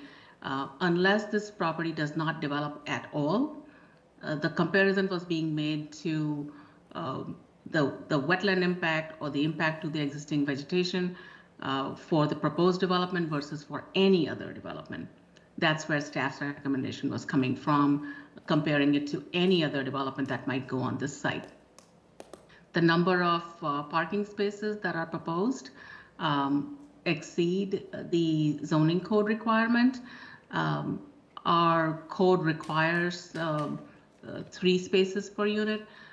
And just because they are providing 4 doesn't automatically mean that that's the number of cars generated. There was a traffic study that was done as well for the site. Those were the basis for staff's recommendation. I'm here to answer any other questions. Okay, thank you. Can I ask again, Shubra, hi. You said that the study was done for how many units? The zoning, currently, the R2 zoning, if you just divide the acreage by the density that is permissible by R2 zoning, that's how you arrive at the 34 single-family units. So what was that? Versus 34. Okay, so what we were looking at on our packets when we were looking at traffic flow, That was based on a 34 unit? No, 48, 42, Or was that 42? 42. I think the point is that the traffic study was based upon the number of units, not the number of parking spaces. This is overparked relative to our code. And the number of units being 34? No, the full number of units, the 42 that's being 42? proposed. The traffic studies are for the proposed development, but one shouldn't use the provided parking as a proxy for the Right. number of cars which will be generated. I think that's all that we're saying.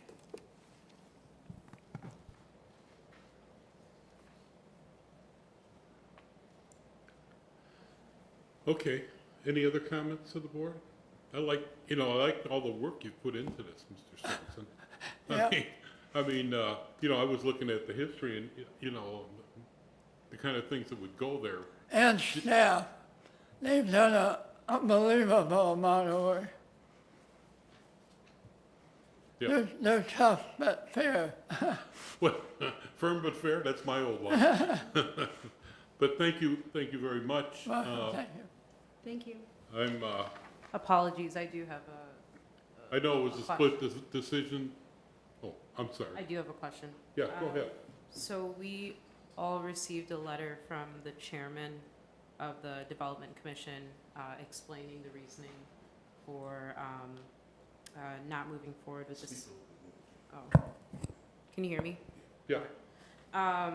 So we all received this letter, the entire board received this letter from the Development Commission chairman. The last sentence of this letter states perhaps a scaled back version of the project would be a better fit for the community. Tom, are you able to speak to what a scaled back version is in reference to? Is it by units? In specifics? I would just like to get a better sense of what the chairman was trying to get at. Can you come here, just so I can Yes. have it? Thank you, yeah. I'm going to have to speak in generalities, but the overall viewpoint of, and it's, was the chairman, but it's just, that development is just too dense for the surrounding community. And that being said, I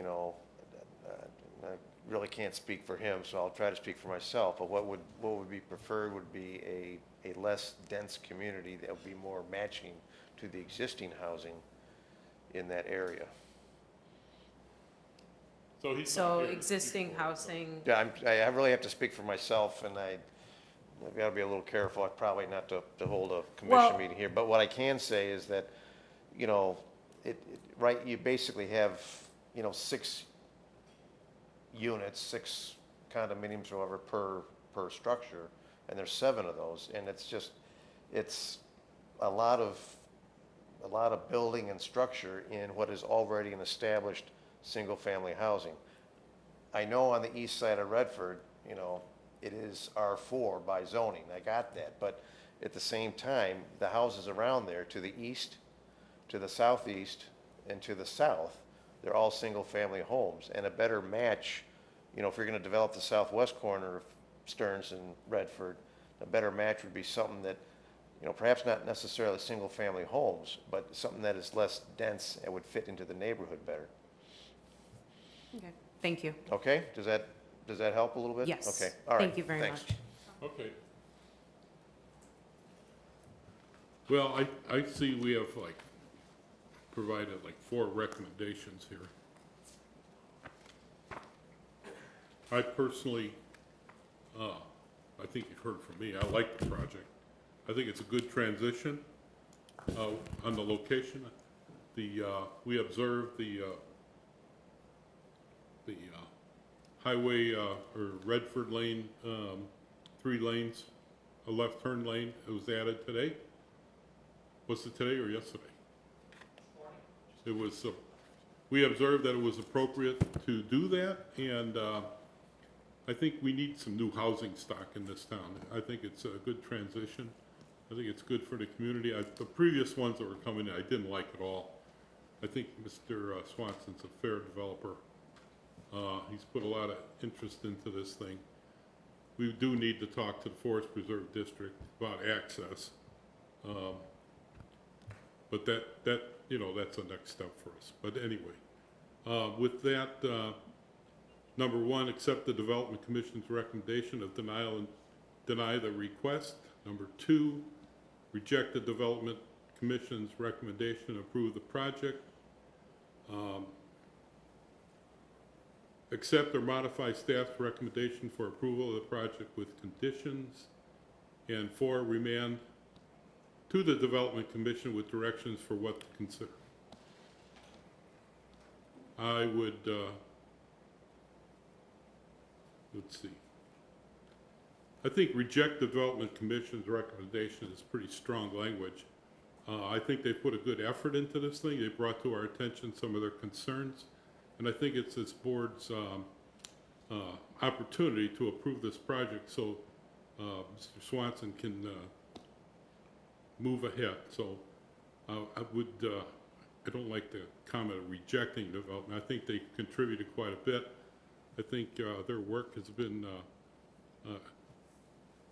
understanding, and I just would ask that we approve the project. And do we have a motion to that? I object to approving the project. Okay. I am in favor of looking at recommendation number 4 to remand it back to the Development Commission with some instructions on what to consider. We have a Development Commission, which I respect, that came forward. They heard the voice of the community. They put forth their recommendation and denied moving, in their opinion, denied the project. And I want to respect the will of that commission. I think that they've done their due diligence in bringing forth that recommendation. What I would like to see in proposal or potential action number 4 is, I know we put in the left turn lane, but I would like to have some historical data to see if putting in that left turn lane, if it mitigates some of the traffic concerns that are currently existing for turning left on the Redford Lane with that left turn lane. I know other parts of town where there are left turn lanes, but you still can have backups with people trying to get out onto the road. So just the existence of the turn lane doesn't mean that you've mitigated the traffic concern. I would like to see some type of study over some proposed period of time where we can evaluate it with real data and say that, you know, this measure is going to work and to approve that. Secondarily, I am really opposed to putting 2-story residences, 2-story townhomes in the middle of single-family homes. I think it's going to stand out like a sore thumb in the middle of that residential community. I know personally if someone were to consider, were to recommend putting that up in the middle of my community where I live, a 2-story townhome development, I would quickly put my home on the market and would not want to live in that, because I purchased a home for certain certain qualities of life that exist around that, certain amenities, certain aspects of what it looks like, and the visual of that. And I think that just as we wouldn't put a multi-story unit on the corner of Barrington and Lake Street, we wouldn't put a 6-story development there because it wouldn't fit. I think we have to have those same considerations when we look at a community and putting in a project like that and whether it fits the overall makeup of the community. I think we have to bear that in mind. I like the idea of putting a development there. I think a scaled-back version, as Chairman Saraskis has proposed, may be a viable solution to this, to where we can look at possibly putting in a smaller project, a smaller development, maybe looking at the potential of doing single-family or single-story homes in the area so that it fits the overall makeup of the area, and it's not just going to stand out with two-story development.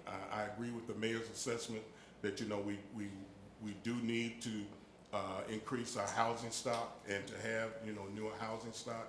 I totally agree with that. I just think the project as it stands doesn't satisfy the needs of that community. And until we get community buy-in on this, I, in good conscience, can't just ramrod this down the community's throat and say we're going to do that because it will help the EAV. But, you know, it may cause our residents a lot of discomfort and a lot of angst by having this type of project in their midst. So, thank you, Trustee Porter, and thank you for everybody that's come here today to discuss this. I've gotten some complaints about this as well, and while I appreciate the work done at One Weiss Road, because it fits there and they look beautiful, by the way, I can see how the parents that live in the area are concerned. As a mom, I moved to the northwest suburbs, leaving dense locations behind because I knew that the suburbs could offer that single-family home that was affordable and that was within good schools and that could still give me that backyard, that single backyard, and that sense of ownership. So I like to, my vote is for number one. I accept what the Development Commission has recommended as they live here, and I appreciate the work of staff and the developer, but the Development Commission lives here. They understand the location well. They understand the social economics of that location as well. And so my vote is for number one. Thank Number you. one? Yeah, to deny it. Oh, okay. Others? I just want to say single families home, those would be great. Anyone else? We got, would there be any interest in just putting more single-family homes in that area? we've not had a recommendation for single-family homes. Is that what you're asking? Yeah, I think that might be a better fit. This is the plan that's before us.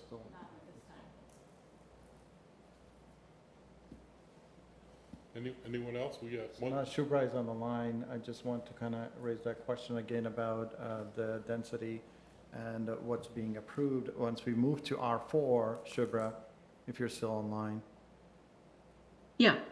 So is that giving a permission for 74 units without coming back to board? No, the ordinance that would be drafted like we have done in the past would specifically have the site plan attached to it, and the conditions always indicate that the development needs to be in substantial conformance with the attached plan. So for instance, Wise Road, that was also rezoned to R4, didn't automatically mean that they could do the number of units that R4 density would allow. It was approved only for that specific site plan. Similarly for here, just merely rezoning doesn't automatically mean that they have the permission to develop 74 units. Okay. The ordinance would have conditions attached to it with the site plan attached to it that the development would need to be in conformance with the attached site plan.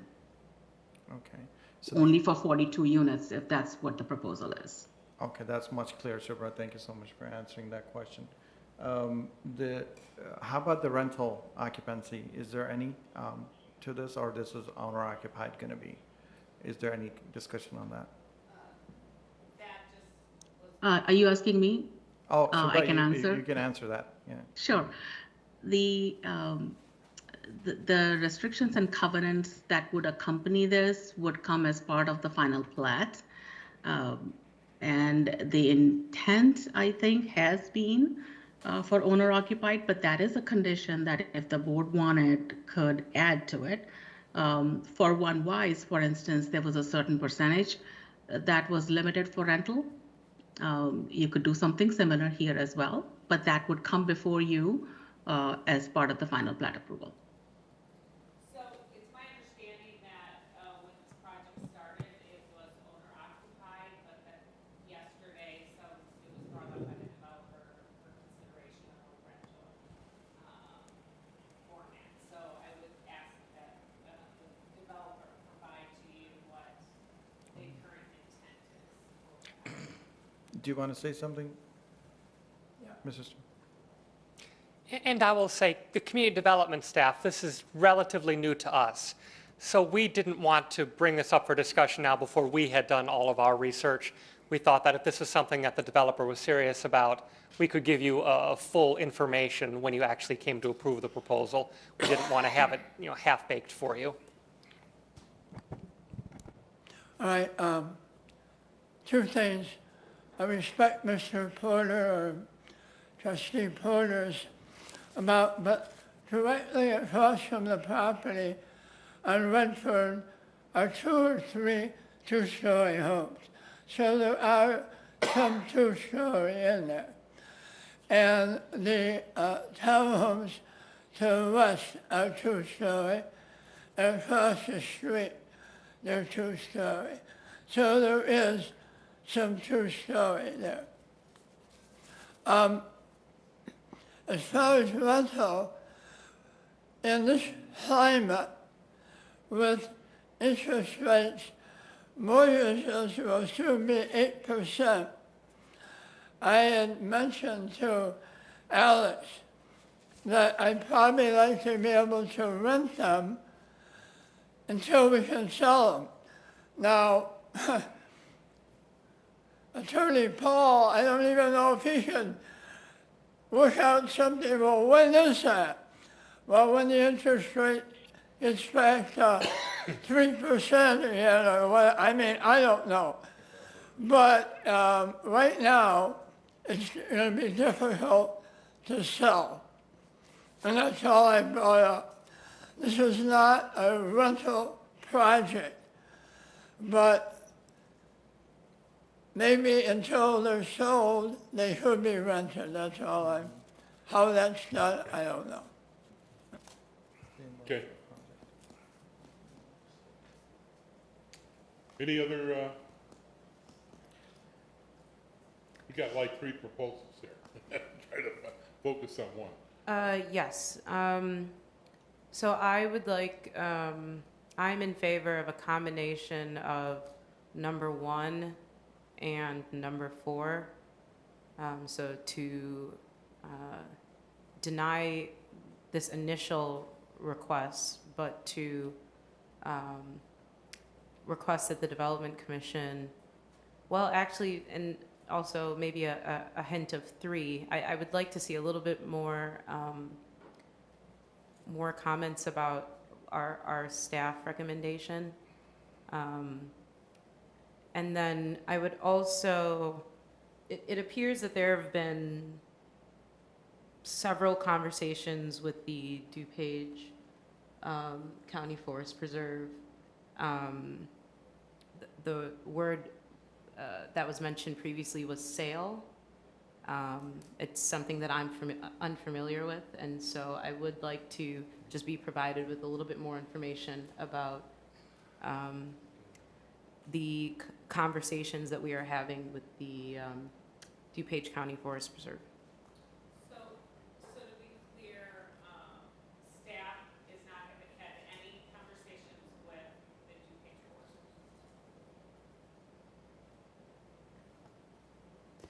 So they, That came from somebody, from a resident of Bartlett. oh, okay. I guess maybe, The path, you discussed, Alex, the path, when you talked I before think about the Trustee path. Coley was talking But about not the the sale. Yeah, just Oh. the path. We don't own the property, and we haven't had any discussions with the Forest Preserve about purchasing the property. Okay. We're rezoning it for the Forest Preserve too. okay. Thank you. So what's the will of the board? You want to send it back to the Development Commission to pursue a scaled-back version. That's the only reason I would see it going back. Mr. Swanson? I'd like to make your job easier. And that is, I've been to the development committee 3 or 4 times already. I know the way they feel. We have made every time a resident has suggested something or whatever, we've incorporated it. There's nowhere else to go on it. I've done everything from planting and all the engineering and everything. So I would say unless you would approve it tonight, I would just pack up and go home. I mean, I'll make it easier. Going back to the board is not gonna do anything. And I pay $2,000 a month for this property to go on month after month. So I'll just make it easier. Either I would ask for your approval or your denial. And that's your, Well, at the request of the developer, I would pursue a motion.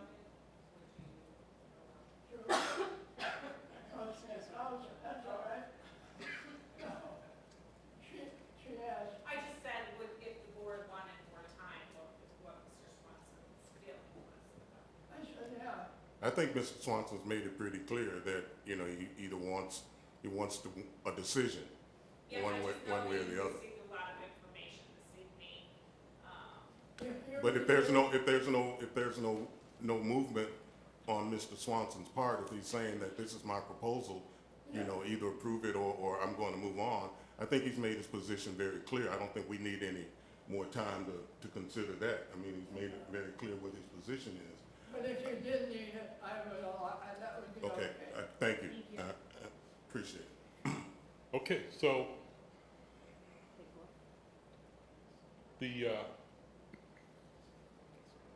let's put request a motion to accept the development or reject. So a motion to accept. Do we have a motion? Bernie? So, yeah, it's not on the agenda for action, it's just here for a report. Okay. Yeah, it would be to direct you to draft an ordinance to accept the development as proposed with staff's. Well, it's here, my understanding is, because the ordinance requires that the Development Commission make a report That's correct. to this body. So this body can either accept that report or reject it, you know? I mean, that's to me what Yeah. this is more about. Yes, And so, yes, go ahead. but I think both staff and the developer would like a sense of where the board wants to go from here. So, I mean, the motion could also be that the board agrees with the Development Commission and their recommendation. I mean, that could also be the motion. I think the mayor was. Or the motion could be that they don't agree with it, you know, and then decide what they're going to do about it. So number one.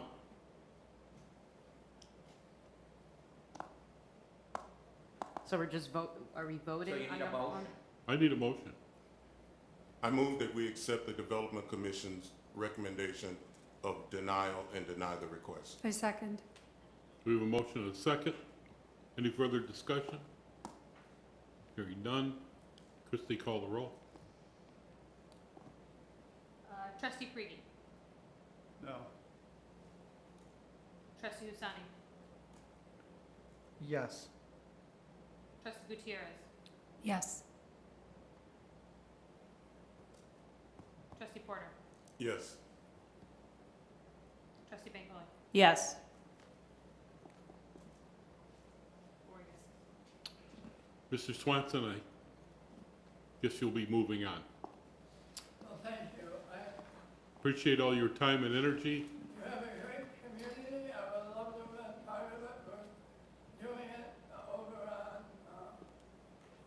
One Wise, and I appreciate your decision, but I would like to be part of it, and thank you. Thank you for being so gracious about it. Thank you, sir. Thank you. Thank you. Okay. Moving on. 8812, move to approve warrant 1103-2022 in the amount of $5,061,644.19. So moved. Second? We have a motion and a second. Discussion? Hearing none. Christie, call the roll. Trustee Frigie? Yes. Trustee Husani? Yes. Trustee Gutierrez? Yes. Trustee Porter? Yes. Trustee Bancole? Yes. 8813, move to approve warrant paid in advance 9/30/2022 through 10/27/2022 in the amount of $896,938.65. So move. Second. Hearing no comments. Christie, call the roll. Trustee Husani? Yes. Trustee Gutierrez? Yes. Trustee Porter? Yes. Trustee Bancole? Yes. And Trustee Frigie? Yes. Thank you. Village managers report. What item, Mayor? So, continuation of the budget discussion. The last item to be discussed is community contributions. Excuse me, can we take a 5-minute break here? Yeah, we'll do that. Let's take 5. Can we put the heat up in this place? Freezing. We don't need a vote or anything like that, we just say. No, Recess. recess. Take a 5-minute recess. Make it 6.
To move on, we don't, we have a little space.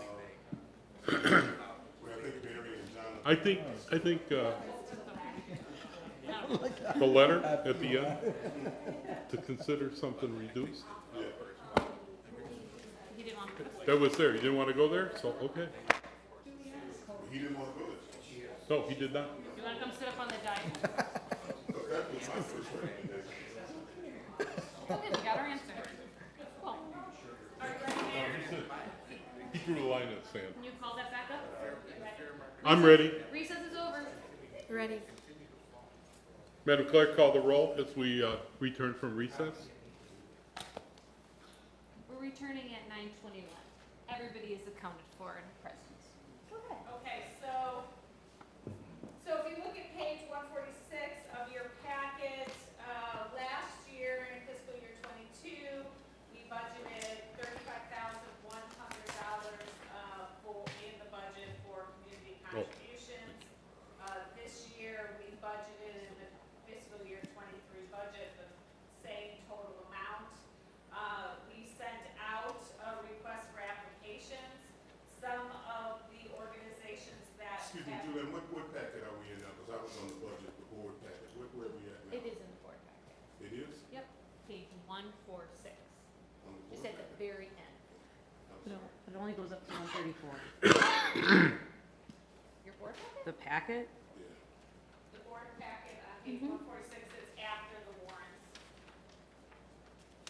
146 and 147.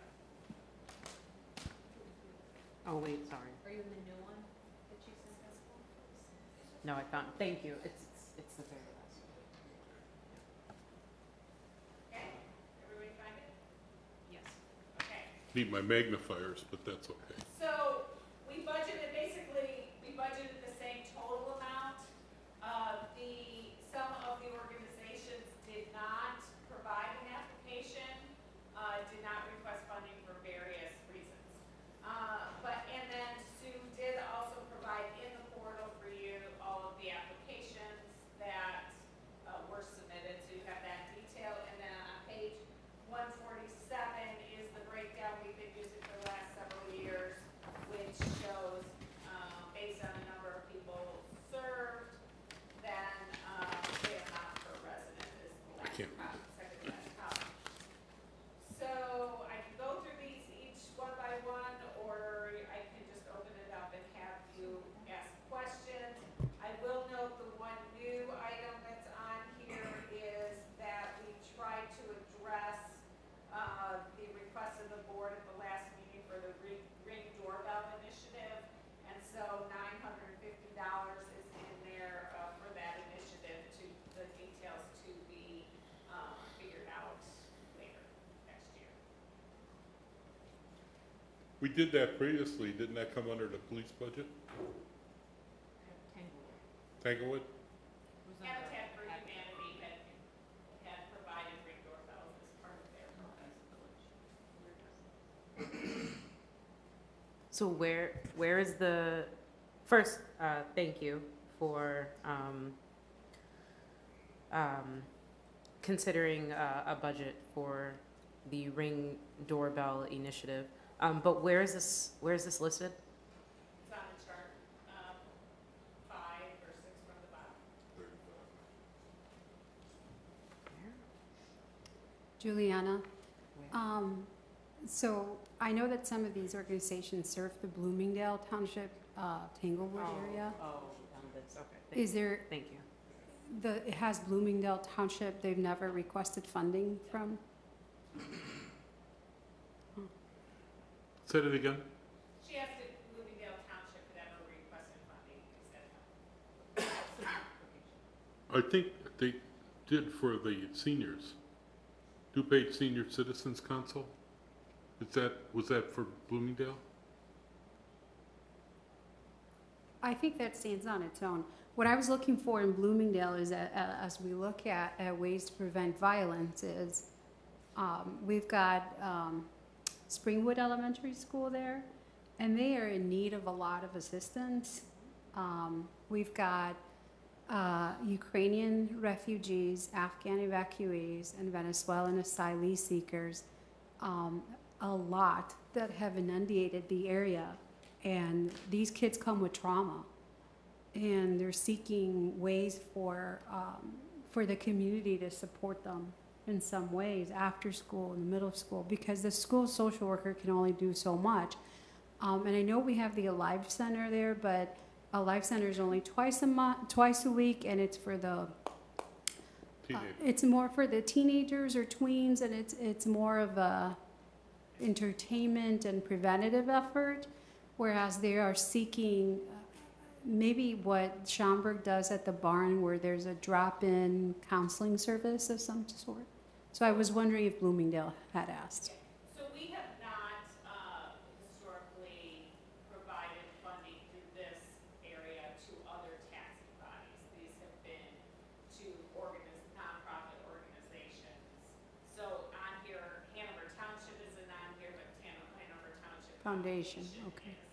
And so, and they've always been for established programs, so programs that have been in place, not just funding in general.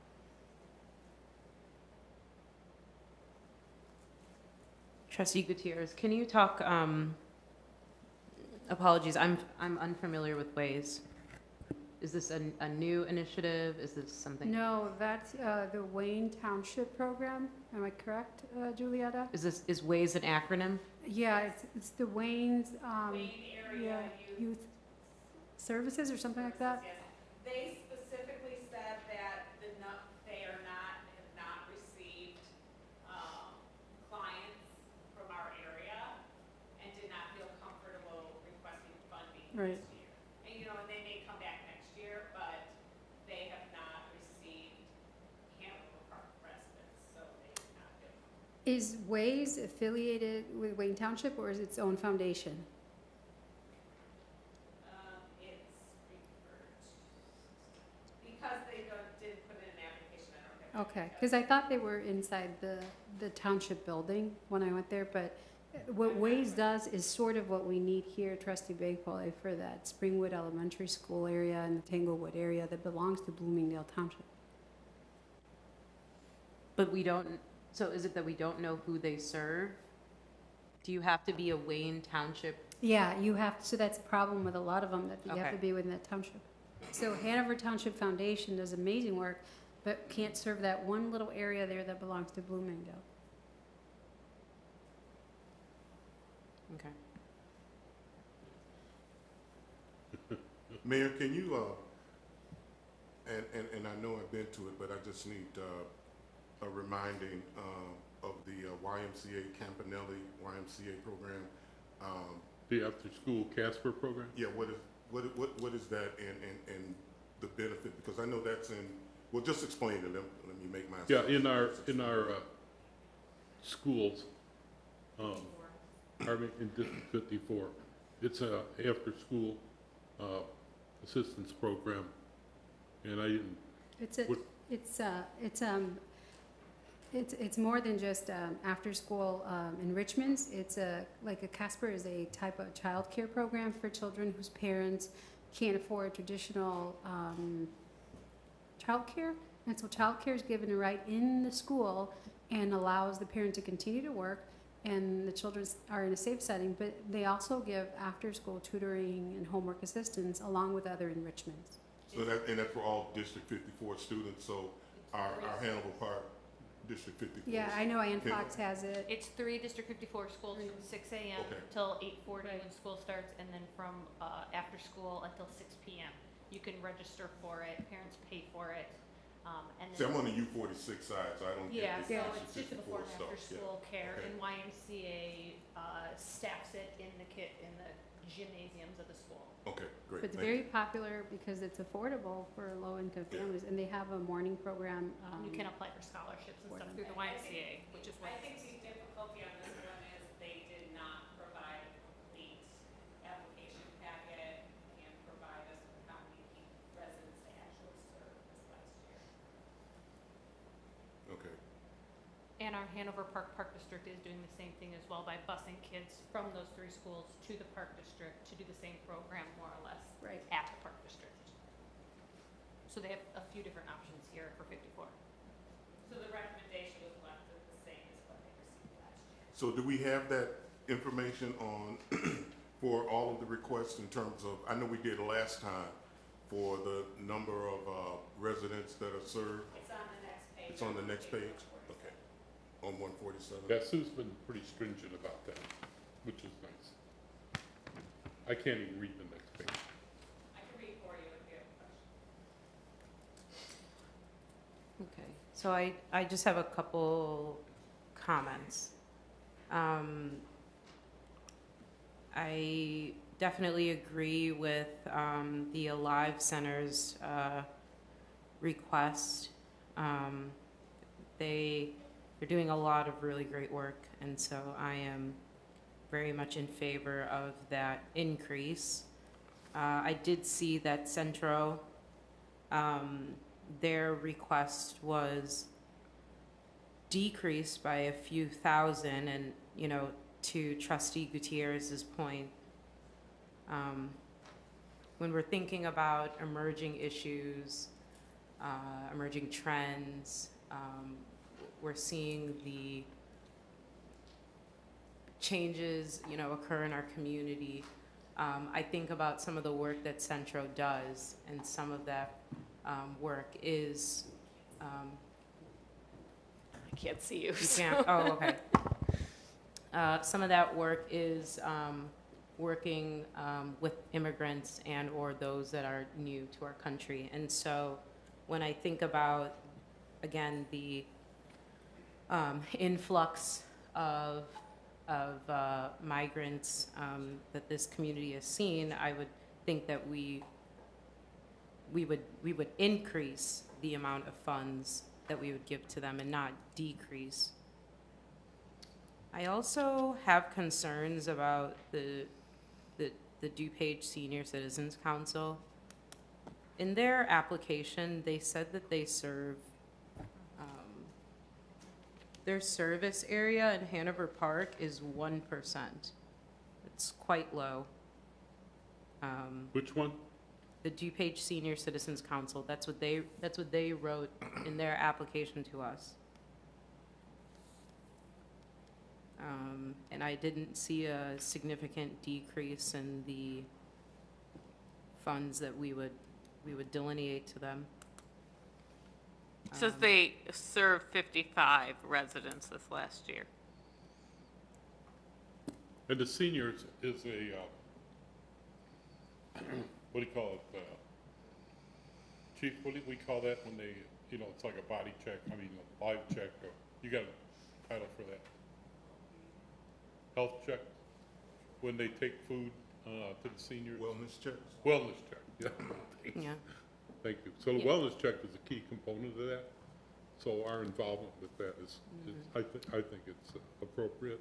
Yeah, and I don't dispute any of the programs or services that they provide. I very much understand the importance of the services they provide, but I am, I guess, trying to make it known that their service area, that's what they state, is a mere 1%.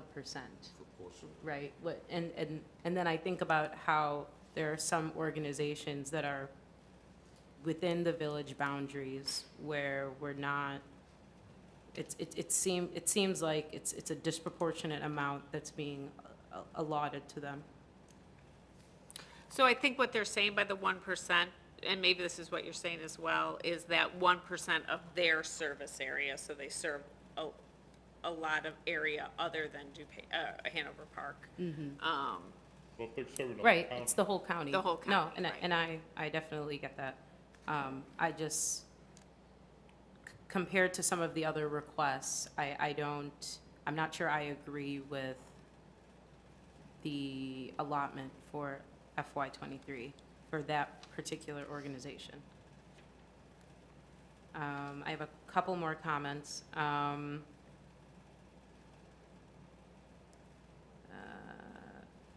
So POC, we gave them 3,000 last year. The request was 20,000 this year, but then on their application, they wrote that they received 16,000. So was that in like an in-kind donation? Were additional funds allotted to this organization? Do we have any additional information about that? No, we did not, through the budget, we did not provide them any additional funding other than what's on this sheet. Okay, are we aware of any in-kind donations that were provided to this organization? Not that I'm aware. What's the question? POC. So they wrote on their application that they received $16,000 from the village. It says here that we provided them with $3,000 last year.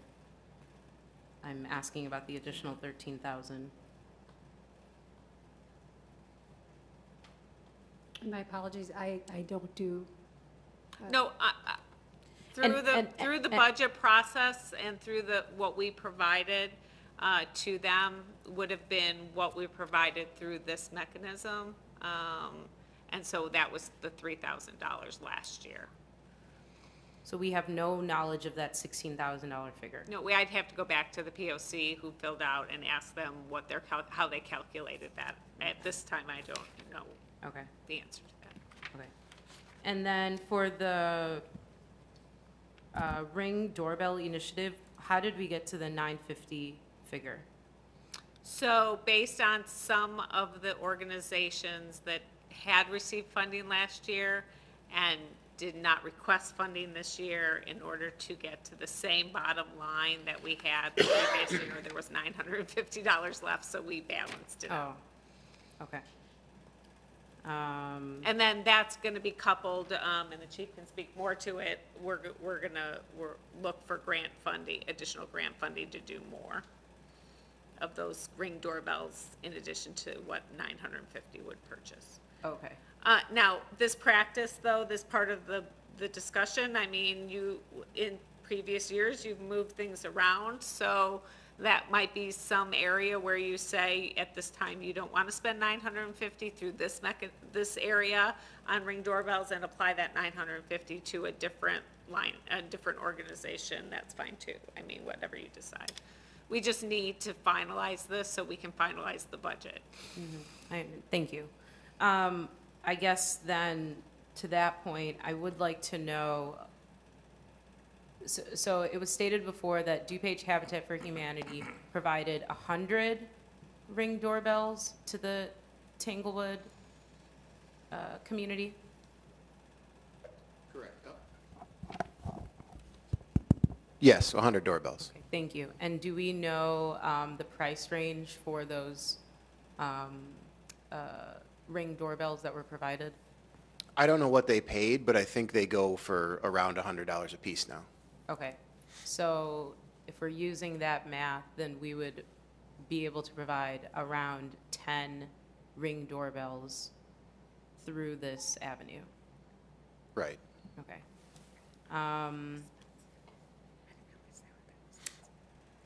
I would like to make the argument that if we could do a little bit of shifting, I'd like to make the argument that we increase the amount of money allocated to the Ring Doorbell Initiative. I previously stated that I brought this before the board due to the level of crime that is being reported, the increase in theft that we're seeing in packages, in cars, all sorts of things. I think that there's also a safety component to this. There's a crime deterrent component to this. I can't speak on the statistics as to whether or not, crime has decreased in the Tanglewood community as a result of these doorbells. I don't know if we have that information, but I do think that it would be a good use of money. However, if it's only going to assist 9 households, I would like to request that we consider more money allocated. to this line item. I'd like to, and following up on that, I have a question. I know that we budgeted $2,000 for Fallberg, and that was in the budget. Now, I don't think we sent them anything. Is that correct, or did we? No, we did not.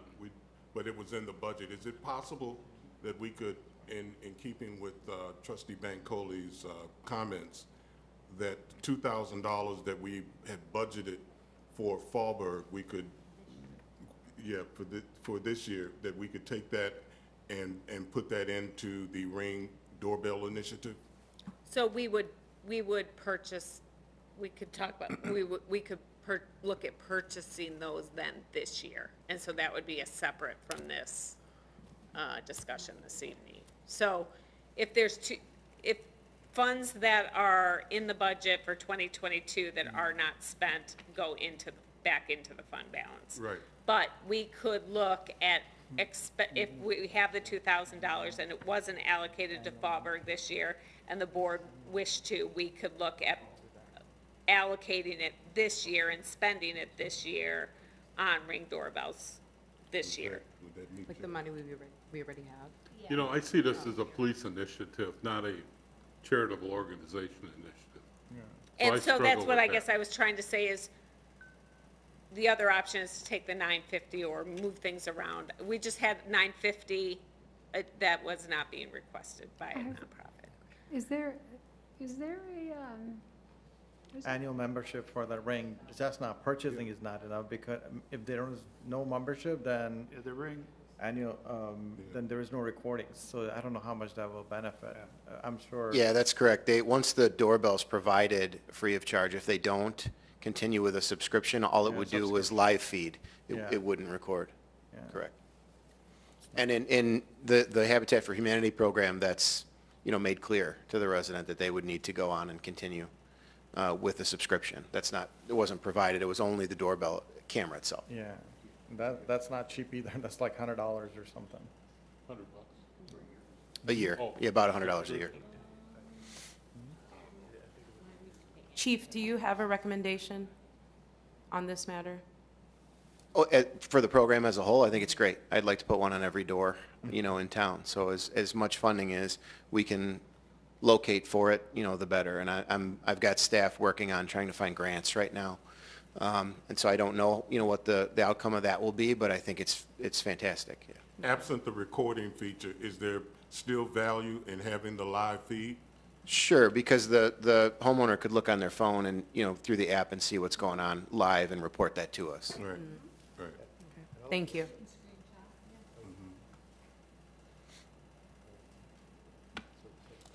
So then, I think that what Trustee Bancoli and I are looking at is that can we take that $2,000 from this year's budget?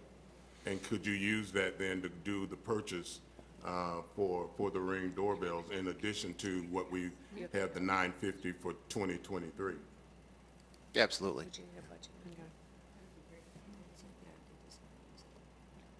It's not, it's in this. Okay.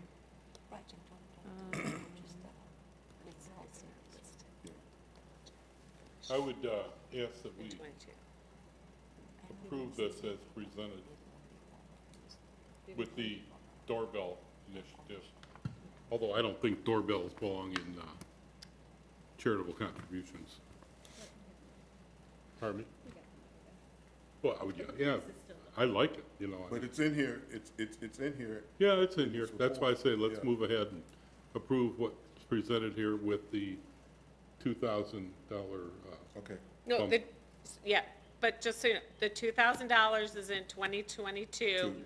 The sheet that's on page 146 is 2023. They're two Yeah. different. Yeah, we get that. We understand that. Yeah, we get it. Because we could purchase the doorbells this year and hand them out in 2023. We'll figure that out Yeah, then. you could purchase them and do one big initiative. Yeah. We're just talking money right now. Yes. You could get another. If the chief wants a doorbell on every house in town, I know he'll get it if he figures it out. It's a lot of money. It is.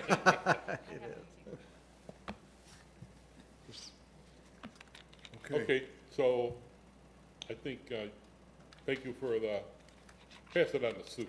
thank you for pulling this all together. He One, kind of manages our initiative.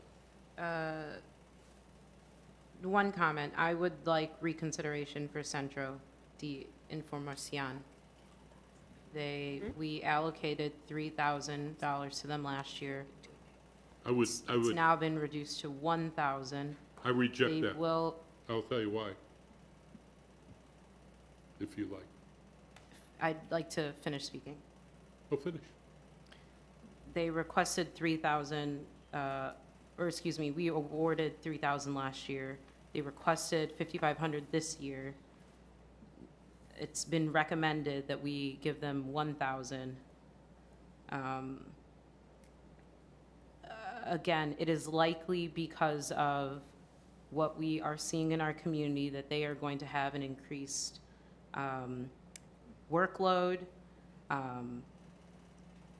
It's going to, in my opinion, directly impact our residents. They have a long-standing relationship with our village. And I guess I would like clarification as to why the decrease. Okay. The decrease is because I'm hearing from the township, I'm hearing from the state rep, and I'm hearing from others in the POC that they charge for their service to the individuals that are looking for help. And those other organizations are not charging, they're using funds from within. So the workload is shifting from what do you call it? Information Central, called Central. They're under new leadership, and we're trying to maximize our cause and effect here with our dollars. POC and Hanover Township and the Welcoming Center and the Educational WorkNet Center are collaborating and filling that need nicely through our town. So it's May I- evolving and with the support and need, so. If I may, Centro de Información has been around for 50 years, and they do excellent work, so I just want to make sure that we understand that, you know, switching hats here, and I think if we can have an Illinois Welcoming Center in every corner, the better.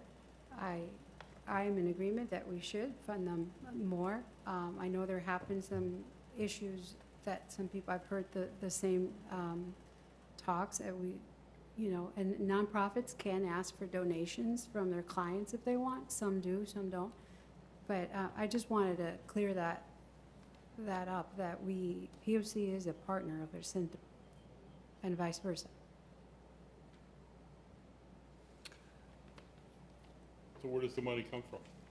So if you're spending $2,000 from this year's budget on Ring doorbells, and the chief is going to look for additional grant funding, you could take the 950, at least move that up to Centro, and move, if there's additional things you want to move around too. I would, thank you, Juliana. I would argue that we continue to give DuPage Senior Citizens Council 3,000 instead of 3,500.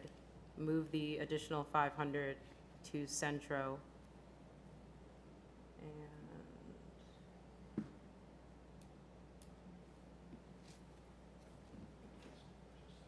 Is there a second to do that? I'm sorry, I'm still, Well,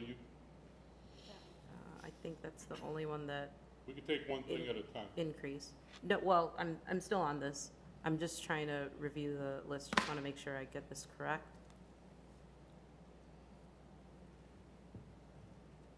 I believe that's the only organization. We saw that increase. So, yes, I guess just that addition, that 500. So the 500 from DuPage Senior Citizens Council, the bump that we would give them, that be allocated to Centro for a total of 1,500. not an advocate of taking money from wellness checks on seniors and the lunches. Or we could increase, right? Then we could do more. We could increase the budgeted amount. We Is there have a second? options. Is there a second to that request? Hearing no second, Wait. we'll move on. I'm just looking at this,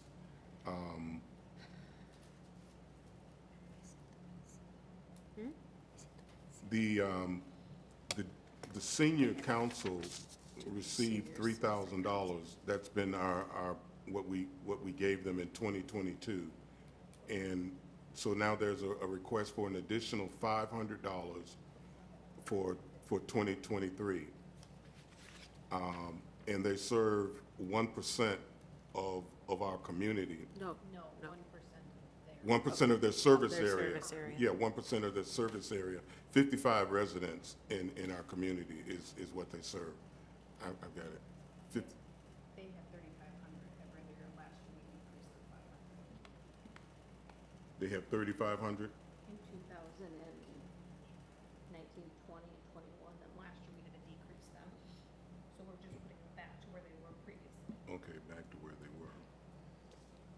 Just so you see that.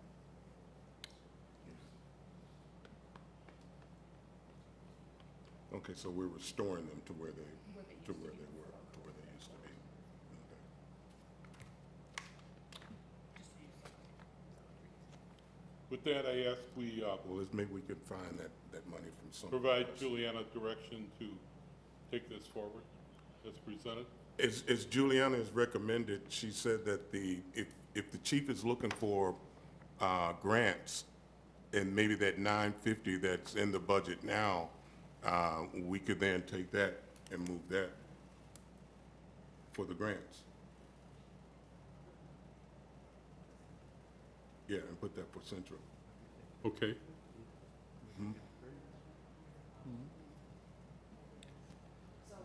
We are But caucusing. they're gonna get the money from another source. They're gonna source the money. Anything on the left? No. Okay. Let's move on. I hear you. I agree. So I would like to ask that so there's no second motion, there's no second to my motion, right? Correct. Okay, then I would like to ask that we increase the budget so that we are at $35,600 to accommodate a $500 increase to Centro. Where are you getting the 500 from? I will literally give up my trustee funds to fund this. You can't do that. They do good work. They are helping many people. Go ahead.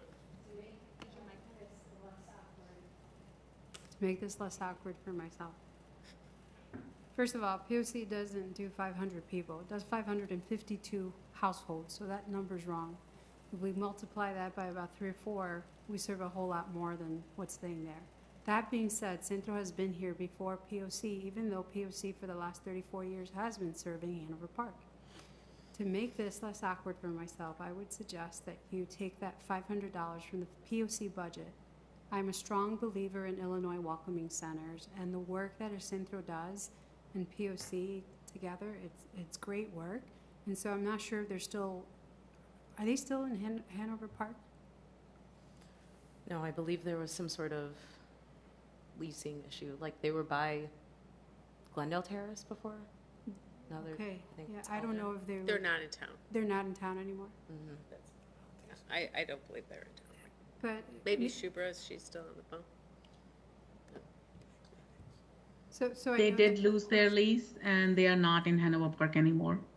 Thank you, Shubra. So She Shubra's speaks still on? from the, thank you, Shubra.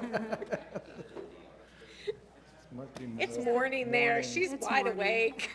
Morning 8:30 or something. So I know that POC got an increase, and if that would mean that, we can share that with another community center, I don't know about them being town, but then we can take that from PFC's budget for 500. Not that I'm, just trying to balance this out. I'm in favor of that. The POC is growing as an entity in our town. They're doing some tremendous work. I don't expect you to speak to that, Lisa, but I see the cause and effect in our community. I would increase what's going to POC. I would double it because it's of the quality of the work that's coming out of there with no feedback on the individuals to pay a fee for the service that's being provided. I think they're doing an exceptional job. Centro is going in the other direction, and so that was the indication that we came forward with a reduction. The $1,000 was to cover the gala event or whatever we provide once a year to them. They're not in town. I think they predominantly serve the Elgin area and have for most of their time. So I'm not an advocate to take anything away from the POC, sorry. Like your suggestion, but I can't support that. If I may, I think it's maybe a bit unfair to speak on behalf of Centro when we don't have someone who is here to represent them here tonight. Additionally, you mentioned that, they're not in town, but many of the organizations that we are allocating funds to are not within village boundaries. They do good work. Their work is going to increase because the demographics of this area are changing, and that is why I support this increase.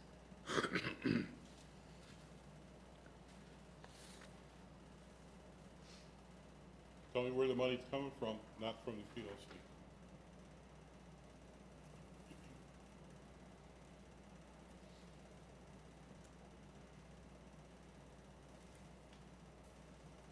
Can we increase our allocation for charitable events?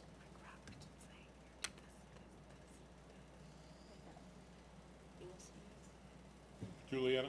Pardon me? I'd like to increase the allocation for charitable events.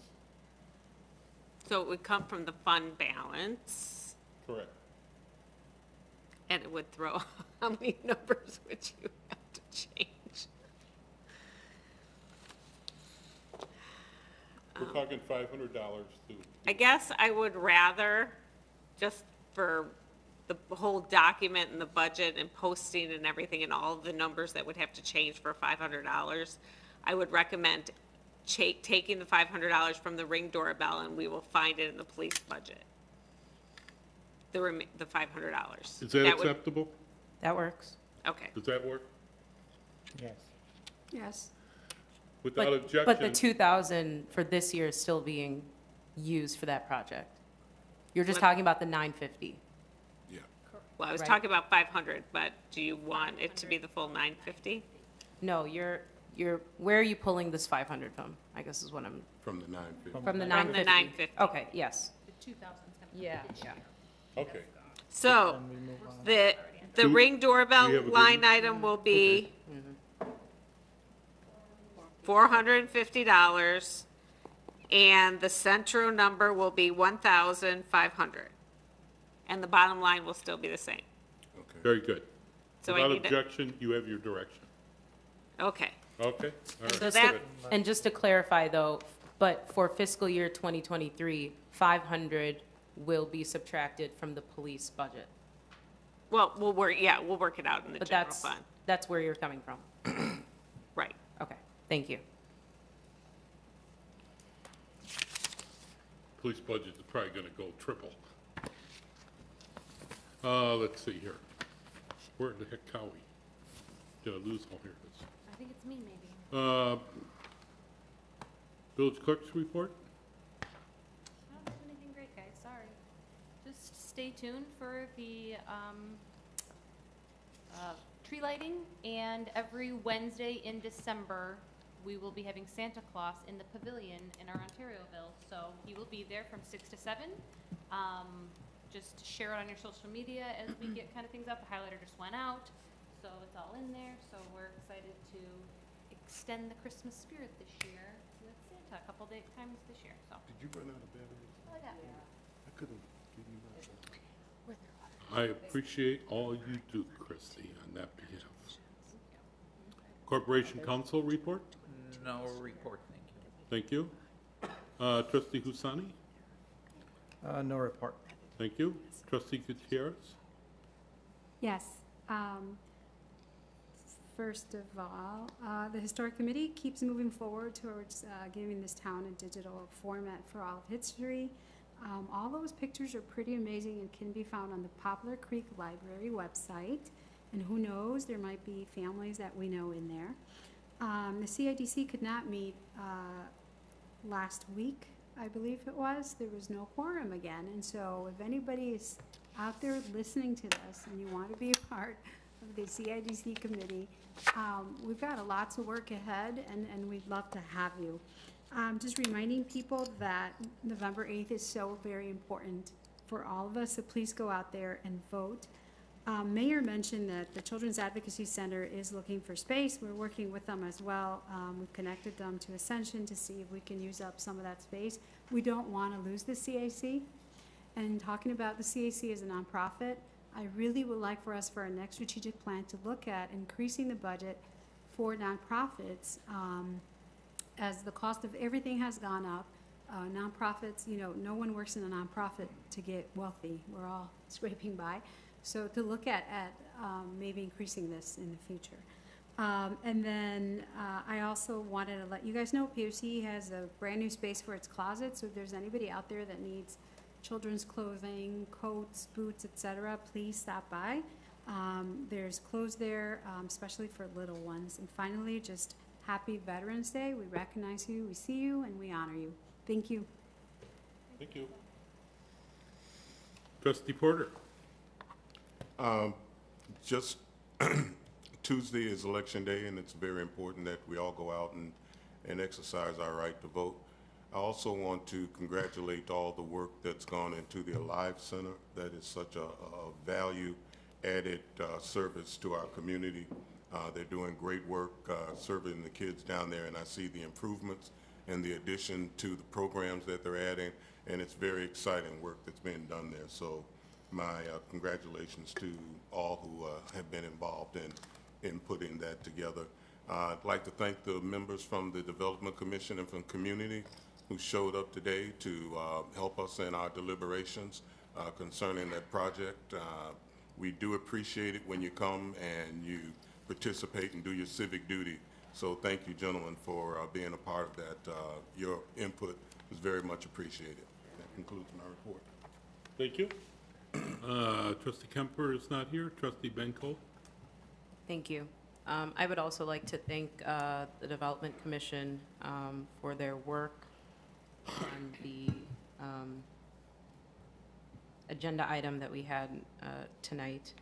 I know a lot of work went into that, but I would also just like to thank our staff because I know a lot of work went into that development on their end as well. Two things that I learned from our newsletter last week is that we, the village-wide newsletter that's sent out, is that we have a new website. It looks fantastic. I would encourage all of our residents to check it out. It's very mobile-friendly, and I know a lot of work probably went into that as well. So that's under Dave. Thank you. Yes, it is under Dave. And Jed, thank you very much. The website's beautiful. Also learned that you can track construction updates. I didn't know that we could do that. There is a lot of construction going on in my neighborhood right now, and there's an interactive map where you can keep track of what's going on in your neighborhood, and I think it's awesome, and it's super easy map to use. So thank you, TJ, and thank you, John, for putting that together. On a different note, as we look towards language accessibility in our village, I did just want to congratulate District U46. About a week or two ago, they celebrated the 50 years of bilingual education that they have provided students within the district.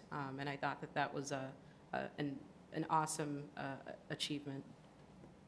I did also just want to acknowledge and thank the new president of the Greenbrook Tanglewood Homeowners Association, Aldair Perez. He is doing an excellent job. He has breathed new life into this HOA organization. He's launched a newsletter. He's super active in this role. And I really just want to commend the good work that he's doing. I do also know that the HOA is having their elections next month, so if you are a Tanglewood resident and you are interested in leading in that capacity, please make sure that you have a conversation with President Perez. And that concludes my report. Thank you. Thank you. Trustee Prigge. Just like to remind everybody to set your clocks back this Saturday night. Oh, no, really? Yep. Don't be late for work on Monday. Oh, my God. I can never keep up with it. Is that it? Without, do a motion to adjourn? So moved. Do a motion and a second? All in favor, say aye. Aye. Thank you very much. Make some changes. And away. Ugh.